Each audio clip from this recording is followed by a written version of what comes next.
Chapter 24। Intelligence room में आजाद बिल्कुल Gaza की तरह तैयार होकर खड़ा था। जिया भी इनायत की तरह तैयार हुई थी और उसने अपने चेहरे को ढक लिया था। बिलाल का फिर से फोन आया। सब माइक के पास खड़े हो गए। अभी फ्लाइट दिल्ली एयरपोर्ट पर लैंड करेगी। सिर्फ 2 घंटे का समय है तुम लोगों के पास। अगर इन 2 घंटों में नहीं पहुंचे तो हमेशा हमेशा के लिए ये इन लोगों के लिए काली रात बनकर रह जाएगी। लगभग सुबह होने ही वाली थी पर अभी भी थोड़ा अंधेरा था। उस दंपति की हालत बहुत खराब हो रही थी। वो प्रेग्नेंट लेडी अब दर्द बर्दाश्त नहीं कर पा रही थी। उस औरत के पति ने बिलाल के आगे हाथ जोड़ते हुए कहा, प्लीज हमें जाने दीजिए, नहीं तो ये मर जाएगी। एक एयर होस्टेज उठकर उनके पास आई। हमें इनकी डिलीवरी अभी करवानी होगी, नहीं तो ये मर जाएगी। बिलाल ने गुस्से में कहा, ऐसा कुछ नहीं होगा, इसे मरना है तो मर जाएगी। वैसे भी मेरी गोली से तो मरना ही है, इससे अच्छा तो पहले ही मर जाए। इतना कह बिलाल हंसने लगा। चीफ और आजाद ये सब सुन और परेशान हो गए। चीफ धमकी देते हुए, अगर उस प्रेग्नेंट लेडी को कुछ भी हुआ तो मैं खुद गाजा को मार डालूंगा, फिर चाहे कुछ भी हो जाए तुम्हें कुछ भी हासिल नहीं होगा। बिलाल गुस्से में, और भी पैसेंजर है यहाँ, मैं सोच रहा हूँ एक एक को लाइन में खड़ा कर गोलियों से भून डालो। चीफ मुस्कुराया, भून डालो, फिर गाजा को भी हमेशा के लिए भूल जाना, वो तुम्हें कभी नहीं मिलेगा। उस औरत को कुछ नहीं होना चाहिए, हम अपना वादा पूरा कर रहे हैं, तुम भी करो। बिलाल परेशान हो उठा। उसने पूरी प्लान में नजर दौड़ाई। यहाँ कोई लेडी डॉक्टर है जो इसकी डिलीवरी करवाए।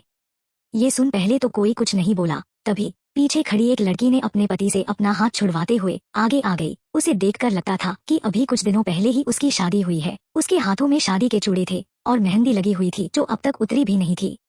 उसका पति उसे पीछे खींचने लगा, ये क्या कर रही हो तुम? डॉक्टर होगी अस्पताल में, मार डालेंगे हमें ये लोग, चुपचाप बैठो। उस लड़की ने साफ साफ मना कर दिया, नहीं देव, तुमसे शादी करने से पहले भी मैं एक डॉक्टर थी और अब भी डॉक्टर ही हूँ। इस लेडी को मेरी जरूरत है। देव, पर शीतल, हम यहाँ हनीमून पर आए थे, इस समय तुम मेरी पत्नी हो, डॉक्टर नहीं, और मैं तुम्हें नहीं खोना चाहता। बिलाल कब से ये देख रहा था। वो गुस्से में चिल्ला पड़ा, क्या चल रहा है ये? अगर ये लेडी को कुछ हुआ ना तो पक्का तू तेरा पति दोनों मेरी गोली से मरेंगे। शीतल ने अपना हाथ छुड़वा लिया और वो उस लेडी के पास आ गई। सब एयर होस्टेज उसे एक रूम में ले गई जो स्पेशली एयर होस्टेज के लिए होता था। देव की हालत खराब हो रही थी, वो बार बार इधर उधर झांक रहा था। बिलाल ने ये देख उस पर बंदूक तान दी। चुपचाप सीधा सीधा बैठ। देव डरकर सीट से चिपक गया, पर अभी भी उसे शीतल की फिक्र थी। इधर उस प्रेग्नेंट औरत का पति भी परेशान हो रहा था। पायलट के ऊपर भी आतंकवादियों ने गन तानी हुई थी। उनके इशारे पर पायलट ने दिल्ली एयरपोर्ट पर प्लेन लैंड करवा दी। रनवे पर प्लेन लैंड होते ही एयरपोर्ट के सुरक्षाकर्मी सतर्क हो गए। कुछ आतंकवादी प्लेन के बाहर आ गए और पूरी की पूरी प्लेन को घेर लिया। अब सुबह हो चुकी थी। सामने से गाजा बना आजाद जिया, जिसने अपना चेहरा ढका हुआ था, आ रहे थे। एक आतंकवादी ने बिलाल को आवाज लगाई। बिलाल के चेहरे पर शैतानी मुस्कुरा आ गई। तभी बच्चे के रोने की आवाज आई। शायद उस प्रेग्नेंट लेडी ने बच्चे को जन्म दे दिया था। बिलाल एयर होस्टेज के रूम में गया और उस बच्चे को शीतल से छीन लिया। वो औरत अपने बच्चे को बचाने की कोशिश कर रही थी। तभी आतंकवादियों ने शीतल और उस औरत को पकड़ बांध दिया। बिलाल उस बच्चे को बाहर ले आया। उस औरत का पति चिल्ला उठा, मेरा बच्चा छोड़ो उसे। वो आगे आता उससे पहले उसके सर पर एक जोरदार वार हुआ और वो वहीं बेहोश हो गया। लोग ये देख काफी डर गए थे। बिलाल उस नवजात बच्चे को लेकर बाहर आया और चिल्लाते हुए बोला, अगर कोई भी सिक्योरिटी आगे बढ़ी या कुछ भी गड़बड़ करने की कोशिश की तो इस नवजात बच्चे को मार डालूंगा। पीछे आ रही सिक्योरिटी वहीं रुक गई। आर्मी ऑफिसर्स भी थे जो ये देख आगे नहीं आ पाए। अब सिर्फ जिया और आजाद अकेले आ रहे थे। बिलाल आजाद को देख, तिरंगे को किसने झुकाया? ये उसका कोड वर्ड था जो हर एक आतंकवादी को पता होता है। आजाद को भी पता था क्योंकि उसने अपनी लाइफ के 5 साल इन आतंकवादियों के बीच इमरान बनकर ही तो बिताए थे। आजाद हंसते हुए, अल्लाह के पाक नुमाइंदे हम जिहादियों ने। बिलाल, पाकिस्तान जिंदाबाद। आजाद, पाकिस्तान जिंदाबाद। ये सुन बिलाल हंस पड़ा, उस्ताद आप ही हो। फिर उसने जिया की तरफ देखा, आखिर तुम आ ही गई। उस्ताद, क्या सोचा है? इसने हमारे मुल्क के साथ गद्दारी की है। उन आतंकवादियों ने जिया पर बंदूक तान दी। अंदर चलो उस्ताद। आजाद प्लेन के अंदर गया। पीछे वो लोग जिया को भी धक्का देते हुए अंदर ले आए। सामने का डरा सहमा माहौल देख एक पल के लिए तो आजाद और जिया भी सहम गए। बिलाल, उस्ताद, अब हमें इन सब की कोई जरूरत नहीं है। उसके हाथ में पकड़ा हुआ बच्चा अब रोने लगा था। बिलाल ने चिढ़कर उसे फेंकना चाहा, पर उससे पहले जिया ने उसे लपक लिया। इस चक्कर में उसके चेहरे पर लगाया नकाब हट गया। जिया ने उस बच्चे को सामने बेसुध पड़ी उस औरत की तरफ बढ़ा दिया जो अपने बच्चे की लाश को एकटक देख रही थी। जैसे ही उसने उस नवजात बच्चे को देखा, उसे अपने सीने से लगा लिया। बिलाल, धोखा हुआ है हमारे साथ उस्ताद, ये इनायत नहीं है। इतना कह उसने अपनी बंदूक इनायत पर चलानी चाहिए, उससे पहले ही आजाद ने उसका हाथ रोक लिया और एक पंच दे मारा। बिलाल नीचे गिर पड़ा। सब हैरान रह गए। गाजा चिल्लाया, ये उस्ताद नहीं है, मारो इसे। पर तभी बाहर से गोलियां चलाने की आवाजें आने लगी। एक एक कर सारे आतंकवादी ढेर हो रहे थे। बिलाल, ये देख, मार डालो सबको। आजाद और जिया ने उन आतंकवादियों पर धुआंधार फायरिंग कर दी और उन आतंकवादियों ने आजाद और जिया पर। सभी पैसेंजर्स डर के मारे सीट के नीचे छुप गए। बाहर निकिता, विनय, शौर्य और शिवानी अपने फुल फॉर्म में सब पर धुआंधार गोलियां बरसा रहे थे।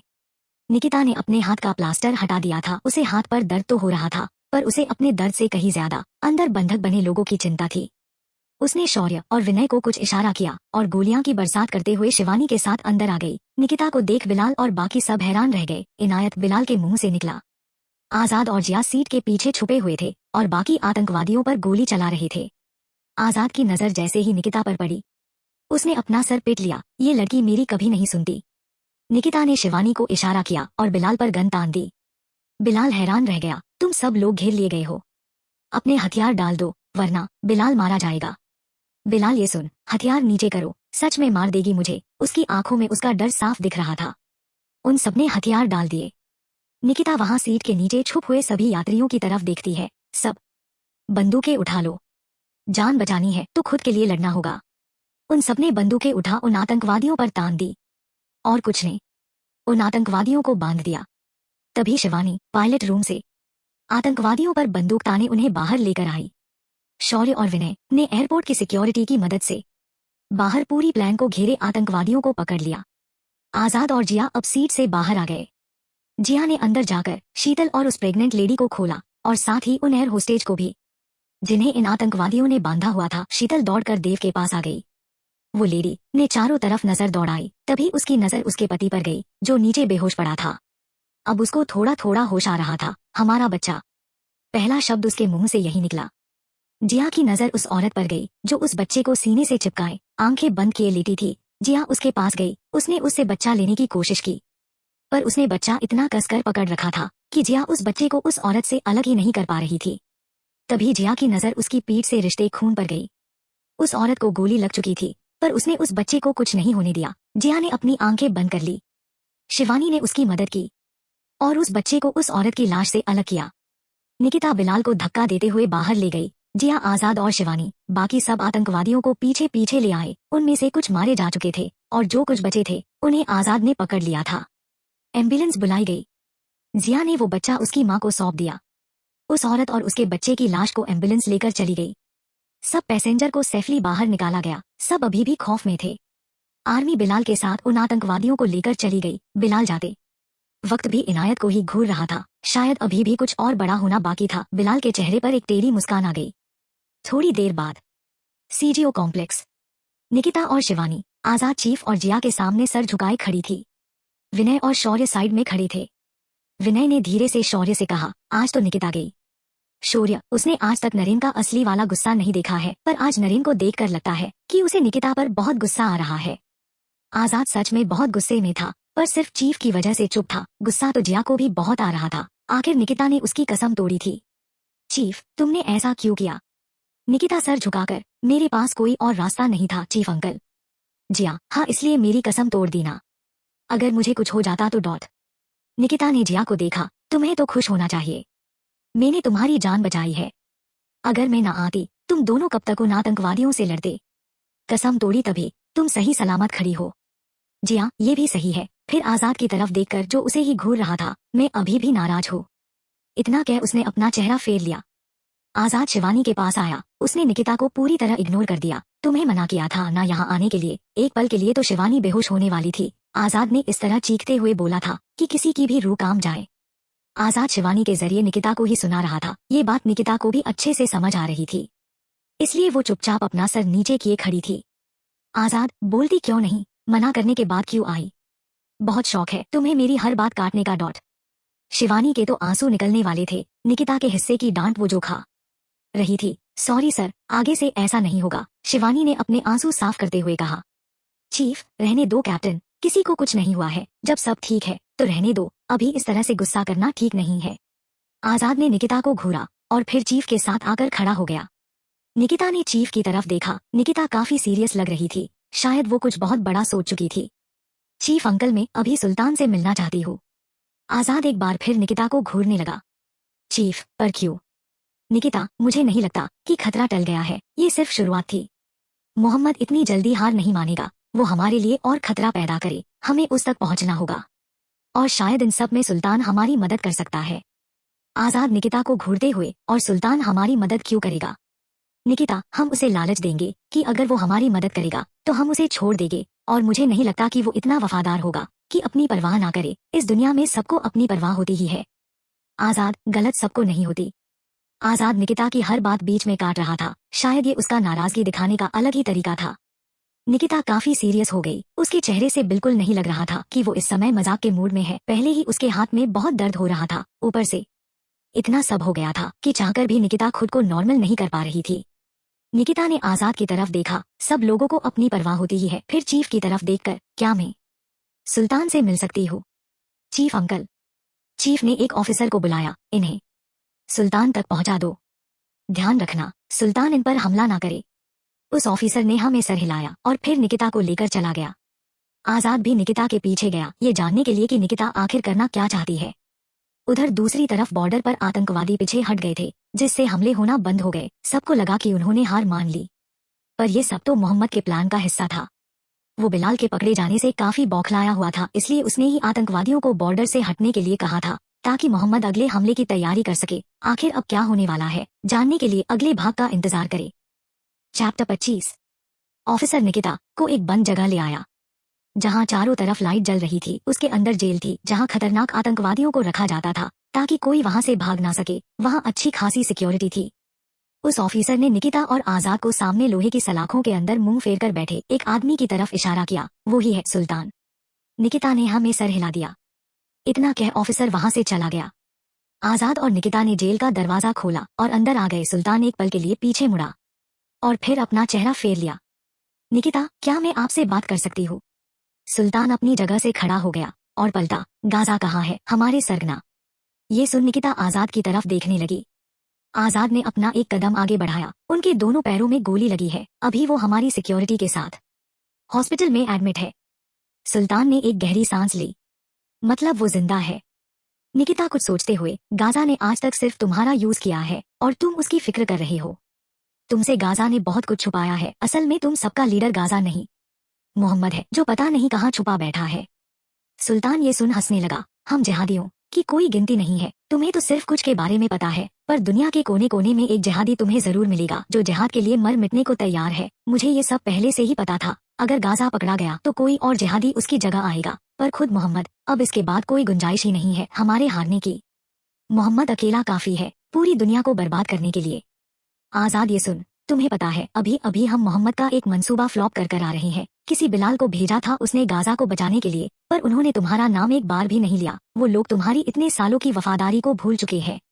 ये सुन निकिता हैरानी से आजाद को देख रही थी, क्योंकि ऐसा कुछ नहीं था जैसा वो बता रहा था, पर वो इतना समझ गई थी कि आजाद सुल्तान के साथ माइंड गेम खेल रहा है। ये सुन सुल्तान हैरान रह गया। क्या तुम सच कह रहे हो? आजाद, अगर विश्वास ना हो तो निकिता से पूछ लो। निकिता ने बस हाँ में सर हिला दिया। ये देख सुल्तान परेशान हो गया। वो लोग ऐसा कैसे कर सकते हैं मेरे साथ? उन्होंने मुझे यहाँ मरने के लिए छोड़ दिया। निकिता, तुम ऐसे लोगों के लिए अपनी बची खुची जिंदगी जेल में बिताना चाहते हो? अगर तुम चाहो तो हम तुम्हें छोड़ सकते हैं। आजाद, मैंने सुना तुम्हारा एक परिवार भी है, उसमें तुम्हारी एक नौजवान बेटी है, तुम्हें उसका भी तो अभी निकाह करवाना है। इन आतंकवादियों को तुमसे कोई मतलब नहीं है, तो तुम क्यों इनके बारे में सोच रहे हो? अपने बारे में सोचो, अपने परिवार के बारे में सोचो।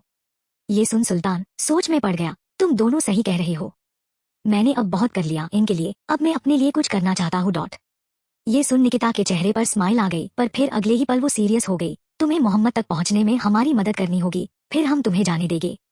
सुल्तान, मैं तैयार हूँ, पर मोहम्मद तक पहुंचने में गाजा ही तुम दोनों की मदद कर सकता है, क्योंकि वो ही जानता कि वो इस वक्त कहाँ है। पर इस समय मेरे पास जो भी है वो मैं तुम दोनों को बता सकता हूँ। ये सुन निकिता और आजाद हैरान रह गए, क्योंकि गाजा कभी भी मोहम्मद के खिलाफ नहीं जाएगा। निकिता, तुम्हें जो भी पता है मोहम्मद के बारे में वो ही बता दो, बाकी हम देख लेंगे हमें क्या करना है। सुल्तान, उसका काम करने का तरीका सबसे अलग है। वो छुप कर वार करता है। अपने दुश्मन पर हमला तभी करता है जब वो बिल्कुल निश्चिंत हो कि अब सब ठीक हो गया है। उस समय वो अचानक हमला करता है, दुश्मन संभल नहीं पाता और वो आसानी से मोहम्मद का शिकार हो जाता है। सिर्फ गाजा ही नहीं, गाजा जैसे खूंखार आतंकवादी उसी ने ही तैयार किए हैं, जो अब अलग अलग जगह छुपे हुए हैं। वक्त आने पर मोहम्मद के इशारे से वो तबाही मचाने बाहर आएंगे। वो चाहे कहीं भी रहे, पर हिंदुस्तान की हर खबर उसके पास पहले ही पहुंच जाती है, क्योंकि इस डिपार्टमेंट के काफी ऑफिसर्स उनसे मिले हैं। हो सकता है जियाकत, जो खुद पाकिस्तानी आर्मी चीफ है, जिसके जरिए पाकिस्तान के हर बात की वो खबर रखता है, उसी तरह हिंदुस्तान में भी कई ऐसे ऑफिसर्स हैं जो तुम लोगों के बीच है, पर है गाजा और मोहम्मद जैसे आतंकवादियों के गुलाम। पहले तुम्हें ऐसे गद्दार ऑफिसर्स को ढूंढ कर पकड़ना होगा, नहीं तो बहुत जल्द तुम्हारे हर मंसूबे का पता मोहम्मद को लग जाएगा। मेरी बस इमरान से बात करवा दो। वो जरूर मेरे पकड़े जाने के बाद कहीं छुप गया होगा। मेरी बहुत फिक्र करता है ना। मेरी जान बचाने के लिए वो कुछ भी कर सकता है। ये सुन आजाद खांसने लगा। निकिता को सुल्तान की बात सुन इमरान की याद आ गई, जब उसने एक बार निकिता की मदद की थी इनायत का घर ढूंढने में। निकिता, इमरान आतंकवादी नहीं है, उसने मेरी मदद की थी और मुझे नहीं लगता वो तुम्हारी कोई मदद करेगा। हाँ, हो सकता है वो तुम्हारी फिक्र करेगा, पर तुमने भी तो जबरदस्ती उसे आतंकवादी बनाया था।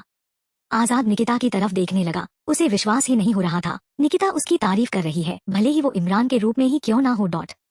सुल्तान, ये सुन, मैंने उसके साथ कोई जबरदस्ती नहीं की थी, बल्कि उसने मेरी 2 बार जान बचाई और उसके कहने पर ही मैंने उसे जिहादी बनाया था। वो हिंदुस्तान से नफरत करता है, वो भी हिंदुस्तान को बर्बाद करने के सपने देखता है, बाकी किसी भी सच्चे जिहादी की तरह। निकिता सुल्तान की बात का विरोध करते हुए, ऐसा हो ही नहीं सकता। अगर ऐसा होता तो वो मेरी मदद ही क्यों करता, बल्कि वो तो उन बच्चों की भी मदद करता है जिसे तुम लोगों ने जबरदस्ती आतंकवादी बनाया होता है। मैं जब इरफान बनकर गई थी, तब भी उसने मुझे जाने के लिए कहा था। वो इरफान की मदद करना चाहता था।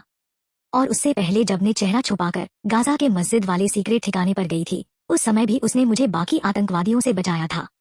अब सुल्तान और आजाद दोनों ही हैरानी से निकिता को देख रहे थे। सुल्तान, मतलब इमरान ने मुझे धोखा दिया, पर उसने ऐसा क्यों किया? अब आजाद ने अपनी आंखें बंद कर ली। अब सच बताना होगा, नहीं तो बात हाथ से निकल जाएगी, उसने खुद से कहा। निकिता, वो मुझे नहीं पता, पर वो तुम लोगों के साथ तो बिल्कुल नहीं था। सुल्तान, मैं उस गद्दार को छोड़ूंगा नहीं। उसकी हिम्मत कैसे हुई मुझे धोखा देने की? सुल्तान ने गुस्से में कहा। आजाद सुल्तान के सामने आ गया। इमरान ने जो भी किया, हिंदुस्तान को बचाने के लिए किया। उसी ने तुम्हें पहले खतरे में डाला और फिर बचाने की एक्टिंग की, ताकि तुम उसे अपने साथ रखो और वो सब खबरें हिंदुस्तान तक आराम से पहुंचाता रहे। असल में वो कुछ दिनों के लिए गायब नहीं हुआ था, उसे पकड़ लिया गया था। वो एक ऑफिसर है। वो दोनों हैरानी से आजाद की तरफ देखने लगे। सुल्तान, ऑफिसर कौन है वो? निकिता, अगर ऐसा है तो मैं भी उससे मिलना चाहूंगी। कौन है वो? आजाद ने एक लंबी गहरी सांस ली। मैं ही हूँ। सुल्तान तो जैसे फ्रिज ही हो गया। निकिता ने ये सुना तो उसे अपने कानों पर विश्वास नहीं हो रहा था, या फिर शायद वो आजाद की कही गई बातों पर विश्वास नहीं करना चाहती थी। तुम झूठ बोल रहे हो। उसने इतना कहा ही था कि उसे जमुना का कॉल आया और वो बाहर चली गई। आजाद ने सुल्तान की तरफ देखा। तुम्हें जो पता था वो तो तुमने हमें बता दिया, अब आगे हम सतर्क रहेंगे, इसलिए थैंक्स। इतना कह वो जाने लगा तो पीछे से सुल्तान ने उसे रोकते हुए कहा, अब तो मैंने सब कुछ बता दिया, अब तो मुझे छोड़ दो। आजाद मुस्कुराया। चिंता मत करो, तुम्हें यहाँ से बहुत जल्द छोड़ दिया जाएगा। इतना कह वो जेल को कसकर बंद कर देता है और वहाँ से निकल जाता है। सुल्तान तो बस देखता ही रह जाता है, इसके अलावा वो कर भी क्या सकता था। निकिता जमुना से बात कर रही थी। निकिता ने पहला सवाल जगदीप के बारे में ही पूछा। जमुना, जगदीप मनीषा को लेकर चला गया है, उसे बस छोटी मोटी चोट लगी है, इसके अलावा वो बिल्कुल ठीक है। ये सुन निकिता ने एक चैन की सांस ली। जमुना बेटा, कितना वक्त हो गया है, हमने एक दूसरे के साथ वक्त ही नहीं बिताया। तू पहले ही अच्छी थी, मुझे वो पहले वाली निकम्मी, शरारती, दिन भर गोलगप्पे के ठेले के पास बैठे रहने वाली निकिता ही पसंद है। तू छोड़ दे ये नौकरी, मैं तुझे शादी के लिए भी नहीं कहूंगी। तुझे जब करना हो तब कर लेना, पर वापस आ जा। निकिता की आंखों में नमी आ गई। आपकी बेटी अब बड़ी हो गई है माँ, और मैं वापस आऊंगी ना। बस कुछ समय तक और इंतजार कर लो, यहाँ मेरी जरूरत है, मैं अभी नहीं आ सकती। जमुना, कितना काम करवाते हैं तुझसे ये लोग, जरा बात करवाना मेरी तेरे सर से। निकिता, माँ आप भी ना। ठीक है, आज से आपको रोज कॉल करूंगी, अब तो खुश हो जाइए। जमुना, ये सुन, रोज कॉल करेगी ना? निकिता, हाँ माँ, पक्का। अब मैं कॉल कट करती हूँ, मैं आपसे बाद में बात करती हूँ ना। इतना कह उसने कॉल कट कर दिया। उसकी आंखों में आंसू आ गए। आई एम सॉरी माँ, पर अब मैं पहले जैसी कभी नहीं बन पाऊंगी। वो वहां से चीफ के पास आ गई। चीफ, मुझे यहाँ ब्रांच में काम कर रहे हर एक ऑफिसर की डिटेल चाहिए। तभी आजाद वहां आ गया। निकिता ने आजाद को घूरा और फिर चीफ की तरफ देखने लगी। चीफ, सॉरी निकिता, हमारे ऑफिसर्स की सेफ्टी के लिए हम अपने किसी भी ऑफिसर्स की डिटेल किसी को भी नहीं दे सकते। उनकी अपनी एक प्राइवेसी है जो उन्हें सेफ रखती है। मुझे नहीं लगता हमें उस प्राइवेसी को तोड़ना चाहिए। Nikita, okay sir. निकिता ने उस समय तो कुछ नहीं कहा, पर उसके माइंड में बहुत कुछ चल रहा था। आजाद, हमने सुल्तान से बात की। उसे ज्यादा कुछ तो नहीं पता, पर हाँ, उसकी बातों से इतना तो पता चल गया है। मोहम्मद अगला हमला अभी नहीं करेगा, वो हमारे शांत होने का इंतजार करेगा। वो अचानक हमला करता है ताकि हमें उसके हमले का जवाब देने के लिए समय ही ना मिले। और सुल्तान की बातों से लगता है अकेला बिलाल ही नहीं और भी आतंकवादी भारत के अंदर छुपे हुए हैं जो मोहम्मद के इशारे पर हम पर कभी भी हमला कर सकते हैं। हो सकता है कि वो हमारे बीच ही हो। हमें पता लगाना होगा चीफ। चीफ, ओके, मैं कुछ करता हूँ। और हाँ, मैं एक बात बताना भूल गया, एक और ऑफिसर अब तुम्हारे मिशन का हिस्सा बनने वाला है। काफी सीनियर ऑफिसर है। तुम्हारी टीम की बहादुरी देख, उसने खुद को अप्रोच किया है तुम्हारी टीम का हिस्सा बनने के लिए। आज के बाद वो भी तुम्हारी टीम का हिस्सा रहेगा, पर लीड तुम ही करोगे कैप्टन। आजाद, सर अभी हमारी टीम पूरी है, हमें नहीं लगता हमें किसी एक्स्ट्रा ऑफिसर की जरूरत पड़ेगी। ये सुन चीफ, हाँ मैं जानता हूँ, पर ऊपर से ऑर्डर आए हैं तो वो भी तुम्हारी टीम का हिस्सा होगा। कल आ रहा है। आजाद, पर अभी तो मैंने टीम से बात ही नहीं की है, ऐसे अचानक। निकिता ने चीफ की तरफ देखा। इमरान नरेन आजाद से कह दीजिए मुझे कोई प्रॉब्लम नहीं है। इतना कह निकिता चली गई। आजाद बस निकिता को जाते हुए घूरता ही रह गया। चीफ, इमरान नरेन आजाद तुम्हारा नया नाम है, तुमने कब बदला बताया नहीं। आजाद ने अपनी आंखें बंद कर ली। उसने खुद को शांत किया और चीफ से कहा, ओके सर, मैं देखता हूँ नए ऑफिसर को। आपने कहा है तो वो हमारी टीम में ही होगा, पर जैसा कि लीड में कर रहा हूँ, चाहे वो कितना ही सीनियर ऑफिसर क्यों ना हो, उसे मेरे ऑर्डर्स फॉलो करने होंगे। इतना कह वो चला गया। चीफ थोड़ा परेशान हो गए। उन्होंने किसी को कॉल किया, कोई गड़बड़ नहीं होनी चाहिए, ध्यान रखना। अब आगे क्या होने वाला है जानने के लिए नए भाग का इंतजार करें। चैप्टर 26।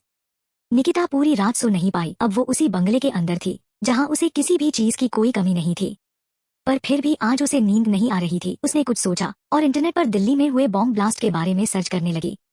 संसद, लाल किले के अलावा भीड़ भाड़ वाली जगह पर ही बॉम्ब ब्लास्ट हुए थे जहां बहुत सारे लोग मारे गए थे। इस समय निकिता के मन में एक सवाल आया कि अगर आतंकवादी हमारे बीच ही है तो हम उन्हें कैसे ढूंढ सकते हैं।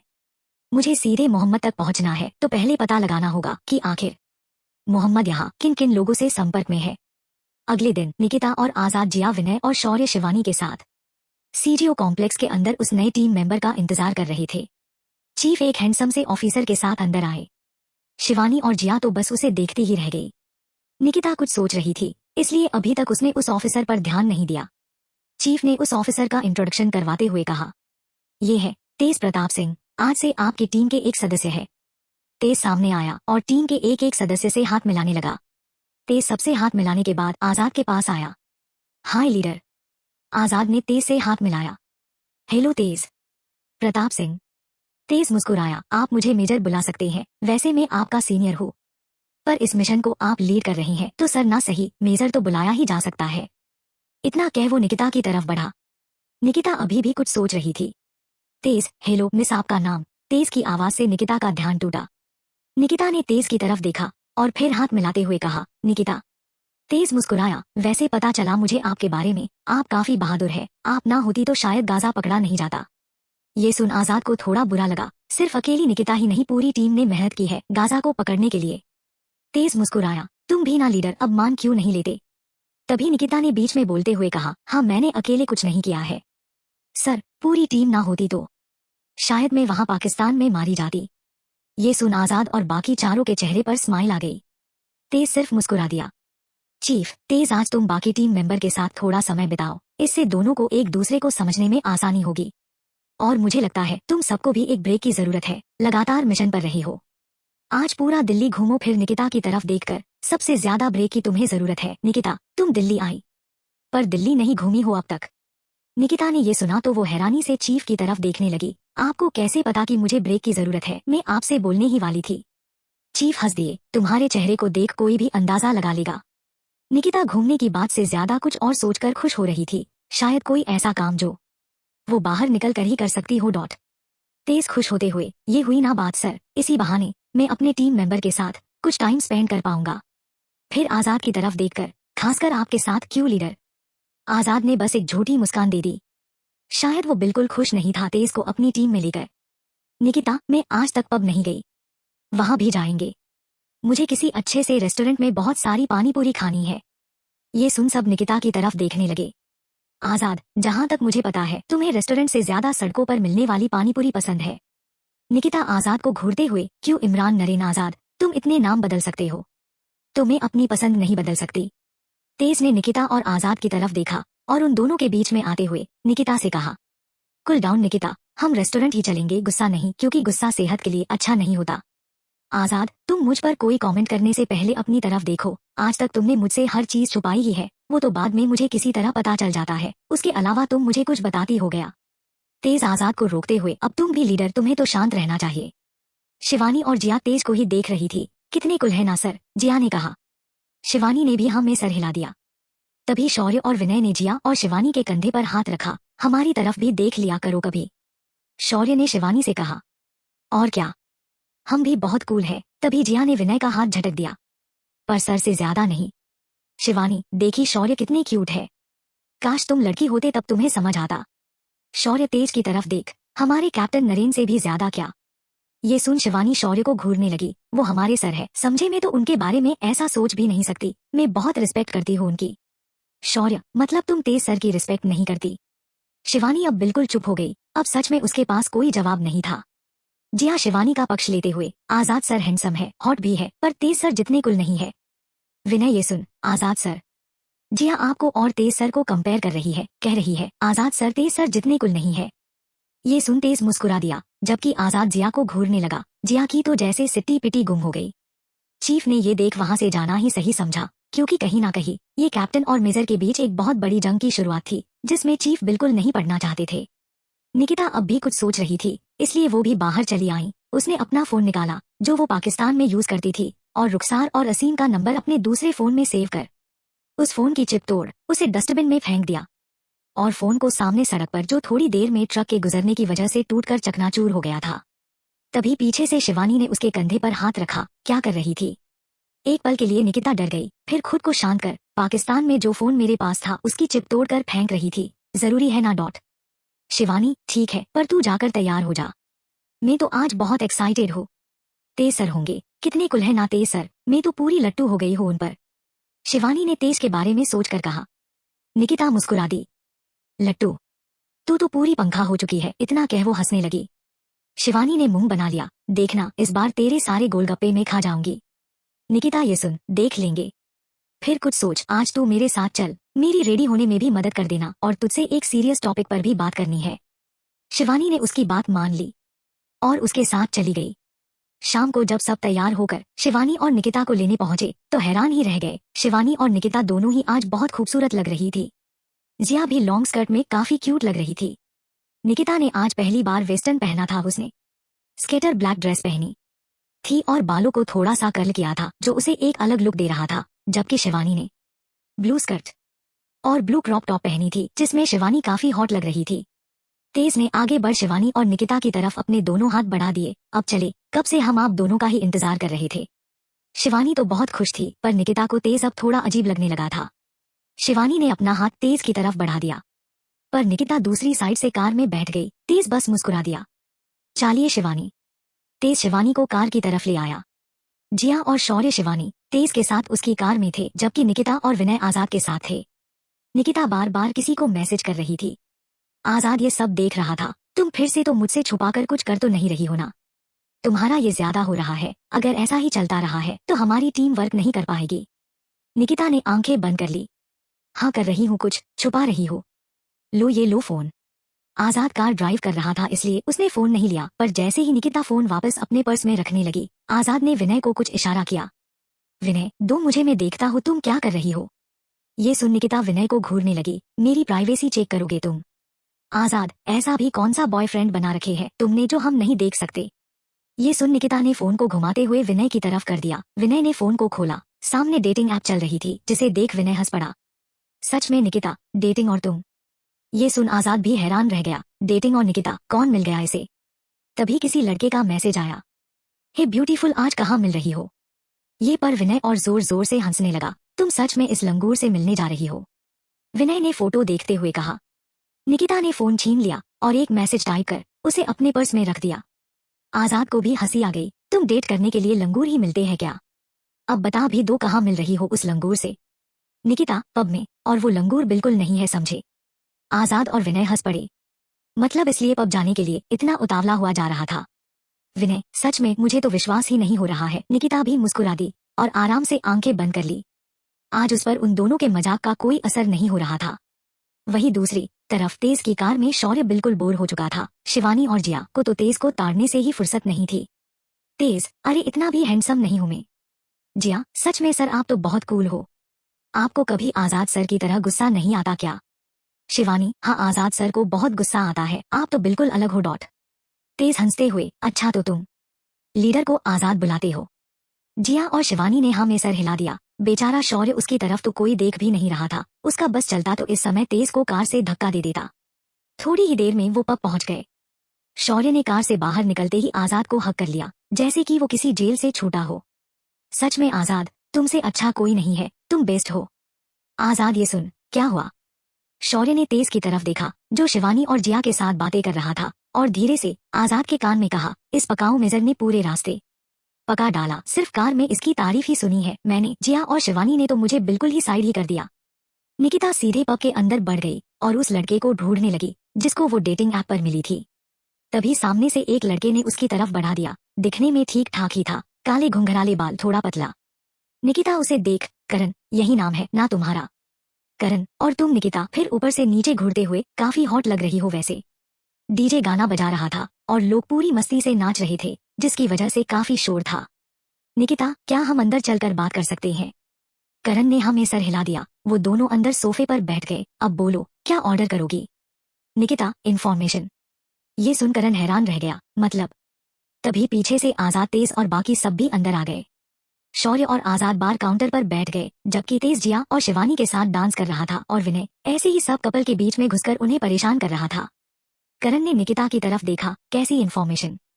निकिता, वही जो पिछले बॉम्ब ब्लास्ट में जैसा कि इंटरनेट दिखा रहा है, करोल बाग में बॉम्ब तुमने प्लांट किया था।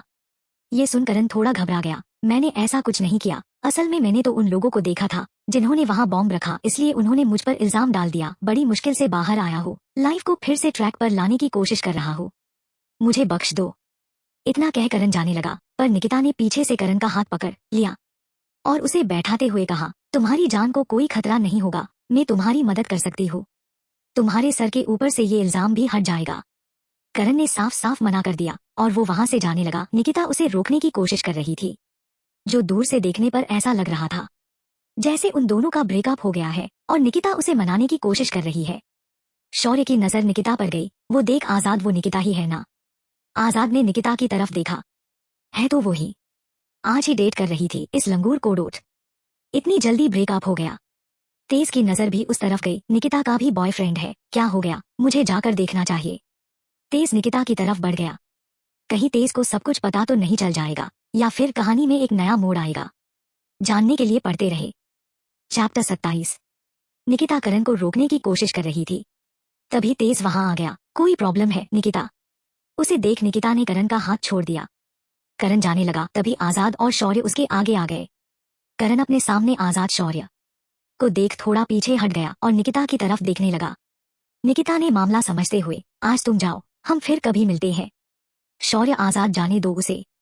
तेज, क्या ये तुम्हारा बॉयफ्रेंड है?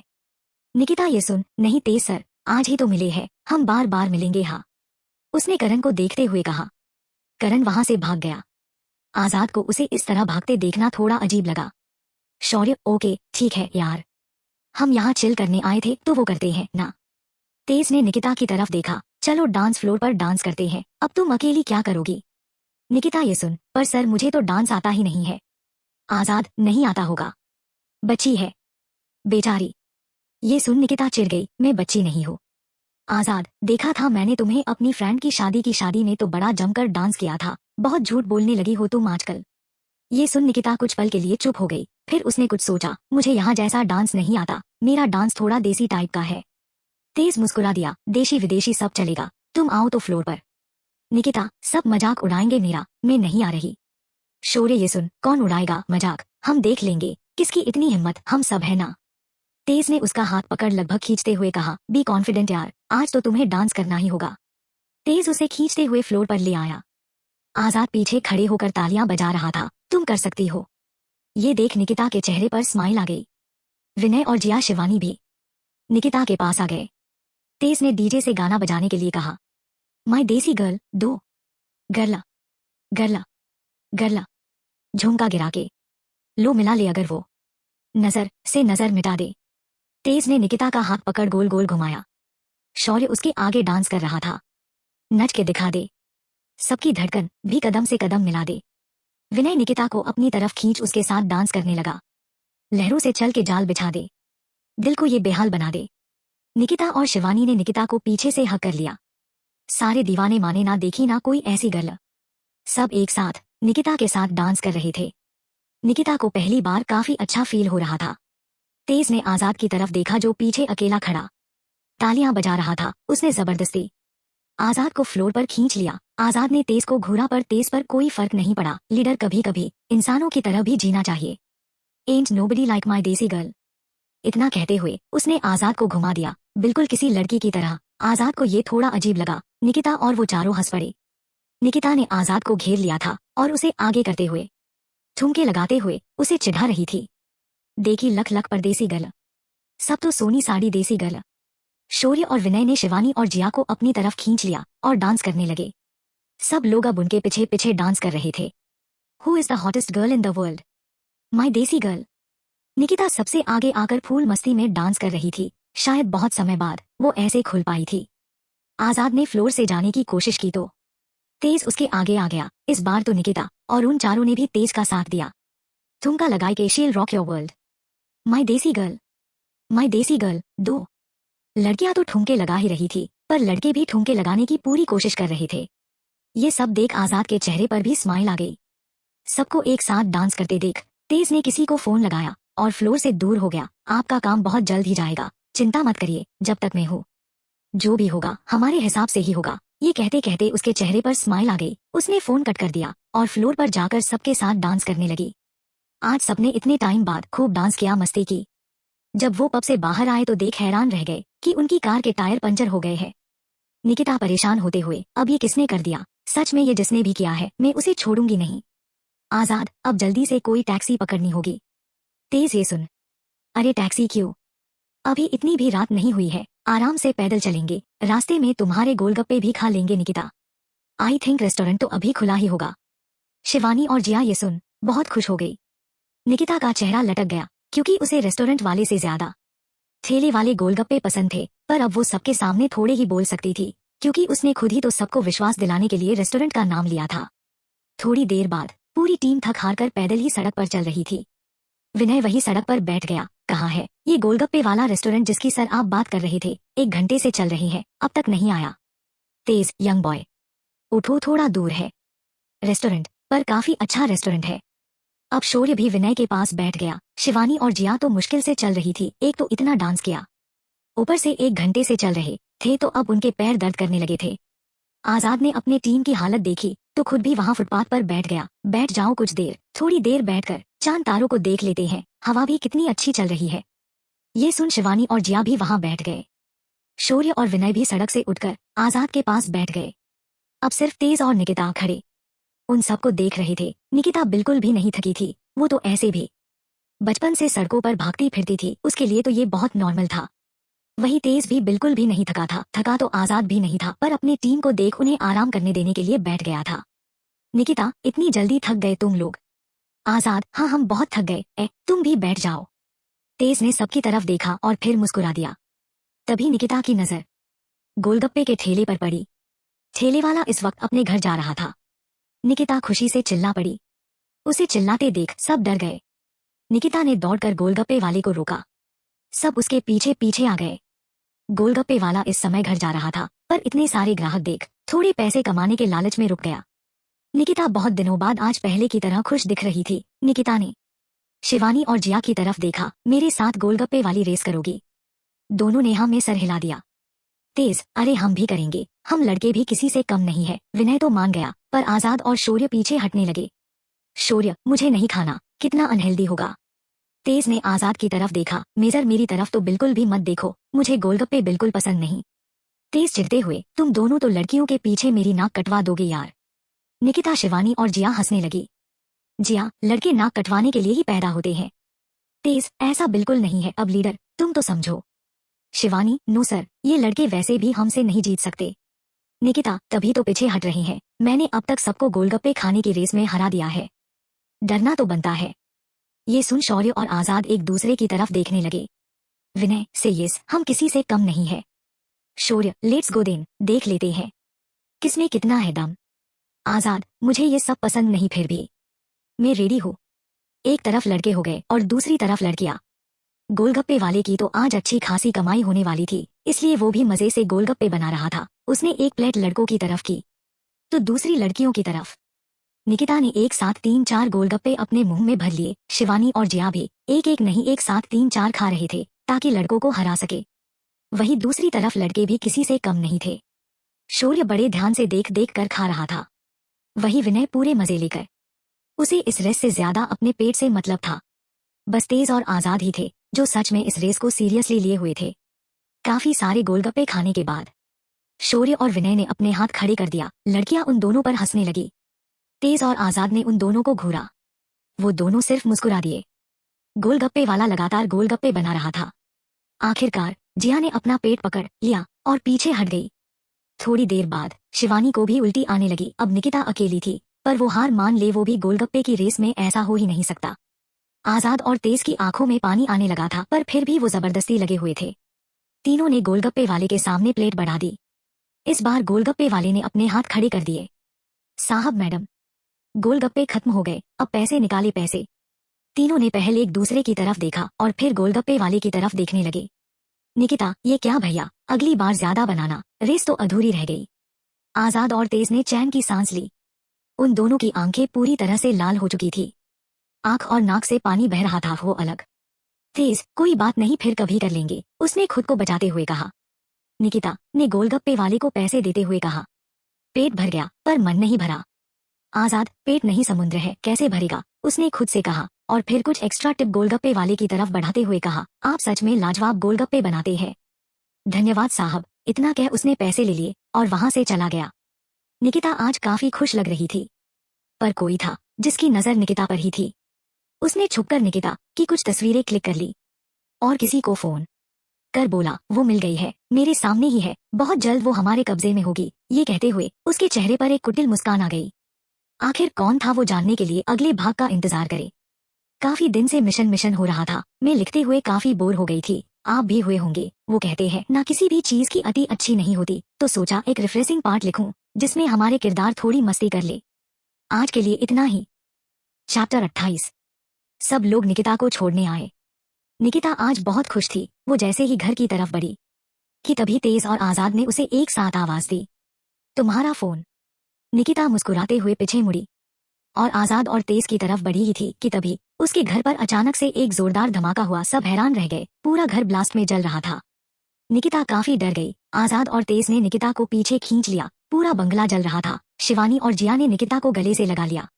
अगर आजाद और तेज सर ने तुझे आवाज ना दी होती तो, जिया ने ये कहते हुए निकिता को कसकर गले लगा लिया। सब एकदम सुन्न हो चुके थे, किसी को कुछ समझ नहीं आ रहा था ये सब कैसे हुआ। आजाद ने चीफ को कॉल कर सब बताया। चीफ ने सबको तुरंत किसी सेफ जगह जाने के लिए कहा, क्योंकि ये धमाका निकिता के लिए ही हुआ था और चीफ किसी भी हालत में निकिता के लिए कोई खतरा नहीं चाहते थे। निकिता, ये जिसने भी किया है वो जान चुका है, हम यहाँ है। आजाद ने तेज को सबको छोड़ने के लिए कहा, मैं निकिता को यहाँ से ले जा रहा हूँ।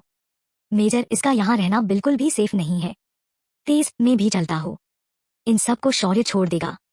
आजाद, मेजर लीडर में हो, आप सीनियर ऑफिसर है, तो आप ये अच्छे से जानते हैं कि मैं अपनी टीम को किसी भी खतरे में नहीं डाल सकता। आपका इनके साथ होना जरूरी है और इस समय ये सब जिसने भी किया है वो निकिता के पीछे जरूर आएगा, इसलिए तुम सब जाओ, मैं सब संभाल लूंगा। तेज को उनकी बात सुननी ही पड़ी। तेज उन चारों के साथ चला गया। आजाद ने अपनी गन निकाल निकिता के हाथ में थमा दी। निकिता हैरान रह गई, तुम अपने साथ गन लेकर गए थे? आजाद ने गाड़ी स्टार्ट करते हुए कहा, काश तुम भी लेकर गई होती। आजाद ने तेजी से गाड़ी सड़क पर दौड़ा ली। तभी हेलमेट लगाए कुछ बाइकर्स उनका पीछा करने लगे। उनमें से किसी एक बाइकर ने किसी को फोन लगाया, वो हमारे आगे ही। जी, अभी तो धमाके शुरू हुए हैं, बस देखते जाओ आगे होता क्या है। इतना कह उसने कॉल कट कर दिया और अपनी बाइक की स्पीड बढ़ा ली। इसी के साथ उसके साथी बाइकर्स ने भी स्पीड बढ़ा ली। आजाद और निकिता ने अपने पीछे बाइकर्स को आते देखा तो एक दूसरे की तरफ देखने लगे। आजाद फुल स्पीड में ड्राइव करने लगा। तभी पीछे से गोली चली और कार का पीछे का कांच टूटकर चकनाचूर हो गया। आजाद चिल्लाया, निकिता नीचे झुको। निकिता नीचे झुक गई। आजाद ने पीछे देखा। आजाद ने गाड़ी को सड़क पर एक साइड न चलाकर सड़क के दोनों साइड फास्ट स्पीड में चलाने लगा। कार कभी एक साइड होती तो कभी दूसरी साइड, जिससे बाइकर्स निशाना नहीं लगा पा रहे थे और बार बार निशाना चूक रहा था। निकिता ने धीरे से गन को कार की विंडो से बाहर निकाला और सबसे आगे चल रहे बाइकर पर निशाना साधा। निशाना इतना पक्का था कि बाइकर को गोली लगी और सड़क पर घिसटते हुए नीचे गिर पड़ा। उसके पीछे आ रही बाइक उससे टकराई और वो भी बाइक के साथ सड़क पर पलट के गिर गया। निकिता अब लगातार फायर कर रही थी। एक के बाद एक बाइकर नीचे गिर रहा था। सामने वाले बाइकर ने एक बार फिर गोली चलाई और वो गोली सीधा आजाद की पीठ पर लगी। आजाद ने आंखें बंद कर ली, पर निकिता को पता नहीं चलने दिया कि उसे गोली लगी है और ऐसे ही ड्राइव करता रहा। सिर्फ एक बाइकर बचा था जो उनका अभी भी पीछा कर रहा था और उन पर लगातार गोलियां चला रहा था। निकिता की भी गन में अब गोलियां खत्म हो चुकी थी। उसने आजाद की तरफ देखा जिसकी अब आंखें बंद हो रही थी। निकिता ने आजाद को हिलाया तो वो होश में आया। तुम ठीक तो हो ना? आजाद, अब तुम्हें कार ड्राइव करनी होगी। मुझे गोली लग चुकी है, मैं नहीं कर पाऊंगा। निकिता ये सुन काफी डर गई। क्या? आजाद, ये कैसे हुआ? आजाद, ये भी कोई सवाल करने का टाइम है क्या? गोली लगी है, मुझे कभी भी मर सकता हो। आजाद की पीठ से खून बह रहा था। आजाद ने किसी तरह अपना ब्लेजर बांध लिया ताकि खून ज्यादा ना बहे और निकिता की साइड आ गया। निकिता ने जल्दी से स्टीयरिंग व्हील घुमाया और सड़क के बीचों बीच कट मारते हुए वो खाली गन पीछे बाइकर को दे मारी। निकिता के उल्टे हाथ का निशाना है ही इतना पक्का कि बाइकर के पेट पर जोरदार वार हुआ और उसने बाइक से अपना बैलेंस को दिया। बाइक के साथ वो बाइकर भी फिसल गया। उसकी आंखों के सामने से निकिता निकल गई। उस बाइकर ने जोर से सड़क पर मारा और फिर से किसी को फोन किया। वो हाथ से निकल गई। अब प्लेन भी यूज करना होगा, जानते हो ना? इधर निकिता कार चलाते हुए सीधे हॉस्पिटल की तरफ बढ़ रही थी। आजाद लगभग बेहोश हो चुका था। निकिता ने उसे होश में रखने के लिए सामने रखी पानी की बोतल उस पर उड़ेल दी। उठो आजाद, तुम ऐसे मर नहीं सकते। आजाद ने झटके से अपनी आंखें खोली। मरा नहीं हो अभी? निकिता काफी डर गई थी। हम बस अभी हॉस्पिटल पहुंच जाएंगे। आजाद खुद को होश में रखने की पूरी कोशिश कर रहा था, पर उसे नींद आ रही थी। आंखों के आगे सब धुंधला धुंधला नजर आ रहा था। निकिता ने गाड़ी हॉस्पिटल के आगे रोकी। हम हॉस्पिटल पहुंच गए आजाद। पर आजाद अब तक बेहोश हो चुका था। निकिता ने किसी तरह आजाद का एक हाथ अपने कंधे पर रख उसे बाहर लेकर आई। सामने से वार्ड बॉय स्ट्रेचर लेकर आ गया। वार्ड बॉय ने आजाद को रोट स्ट्रेचर पर लिटाया और स्ट्रेचर को भगाते हुए अंदर ले गया। निकिता भी उसके साथ ही थी। जैसे ही डॉक्टर बाहर आए उन्होंने आजाद को देखा। इन्हें तो गोली लगी है, तुरंत पुलिस को इन्फॉर्म करना होगा। निकिता, पहले इन्हें ठीक करो डॉक्टर, ये खुद एक आर्मी कैप्टन है। ये सुन डॉक्टर तुरंत आजाद को ओटी में ले गए। निकिता वही बेंच पर बैठ गई। उसके हाथों और कपड़ों पर खून लग चुका था। निकिता कुछ सोच समझ ही नहीं पा रही थी कि अब वो क्या करे। उसने अपना फोन ढूंढा, उसके पास फोन नहीं था। तभी उसे याद आया कि फोन तो तेज के पास है। उसके पास एक औरत बैठी थी, काफी परेशान लग रही थी। आंटी, क्या आप मुझे कुछ देर के लिए अपना फोन दे सकती है? उस औरत ने अपने आंसू पोंछे और अपना फोन निकिता की तरफ बढ़ा दिया। निकिता ने चीफ का नंबर डायल कर उन्हें कॉल किया और उन्हें सब बता दिया। निकिता ने कॉल कट कर जैसे ही उस औरत की तरफ अपना फोन बढ़ाया, उसकी नजर फोन के वॉलपेपर पर गई, जो कि टेंशन में होने की वजह से निकिता ने ध्यान नहीं दिया था। पर अब जब वो वॉलपेपर देख रही थी तो हैरान रह गई। करण, आप जानती है इसे? उस औरत ने अपना फोन लेते हुए कहा। हाँ, मेरा बेटा है आसिफ, जो इस वक्त जिंदगी और मौत के बीच झूल रहा है। इतना कहकर वो रो पड़ी। निकिता हैरान रह गई। आसिफ, पर जब ये मुझे मिला था तो इसने अपना नाम करण बताया था। वो औरत निकिता की तरफ देखने लगी। तुम जानती हो मेरे बेटे को, तो ये भी जानती होगी ना कि वो निर्दोष है, उसने कुछ नहीं किया। निकिता ने हाँ में सर हिला दिया। आंटी, आसिफ ने अपना नाम करण क्यों बताया? उस औरत ने अपने आंसू पोंछे। मेरा नाम आबिदा है, पर फिर भी, और जो अंदर आईसीयू में जिंदगी और मौत के बीच झूल रहा है वो मेरा बेटा आसिफ है। करण नहीं, उसने अपना नाम सिर्फ इसलिए बदला ताकि कोई उसे आतंकवादी ना बुलाए। मेरे बेटे पर किसी ने यकीन नहीं किया क्योंकि वो एक मुस्लिम है और सबको लगता है कि हर मुस्लिम आतंकवादी होता है। माना उन्होंने अपने परिवार खोए हैं पर हमने भी तो अपने खोए हैं। जात पात के नाम पर हम भारत में रहते हैं, फिर भी हमें ये बार बार एहसास दिलाया जाता है कि हम अपने देश अपने घर में नहीं है, ये जगह हमारे लिए नहीं है। निकिता ने आबिदा के कंधे पर हाथ रखा। आखिर आसिफ के साथ हुआ क्या था, उस पर ये इल्जाम कैसे लगा?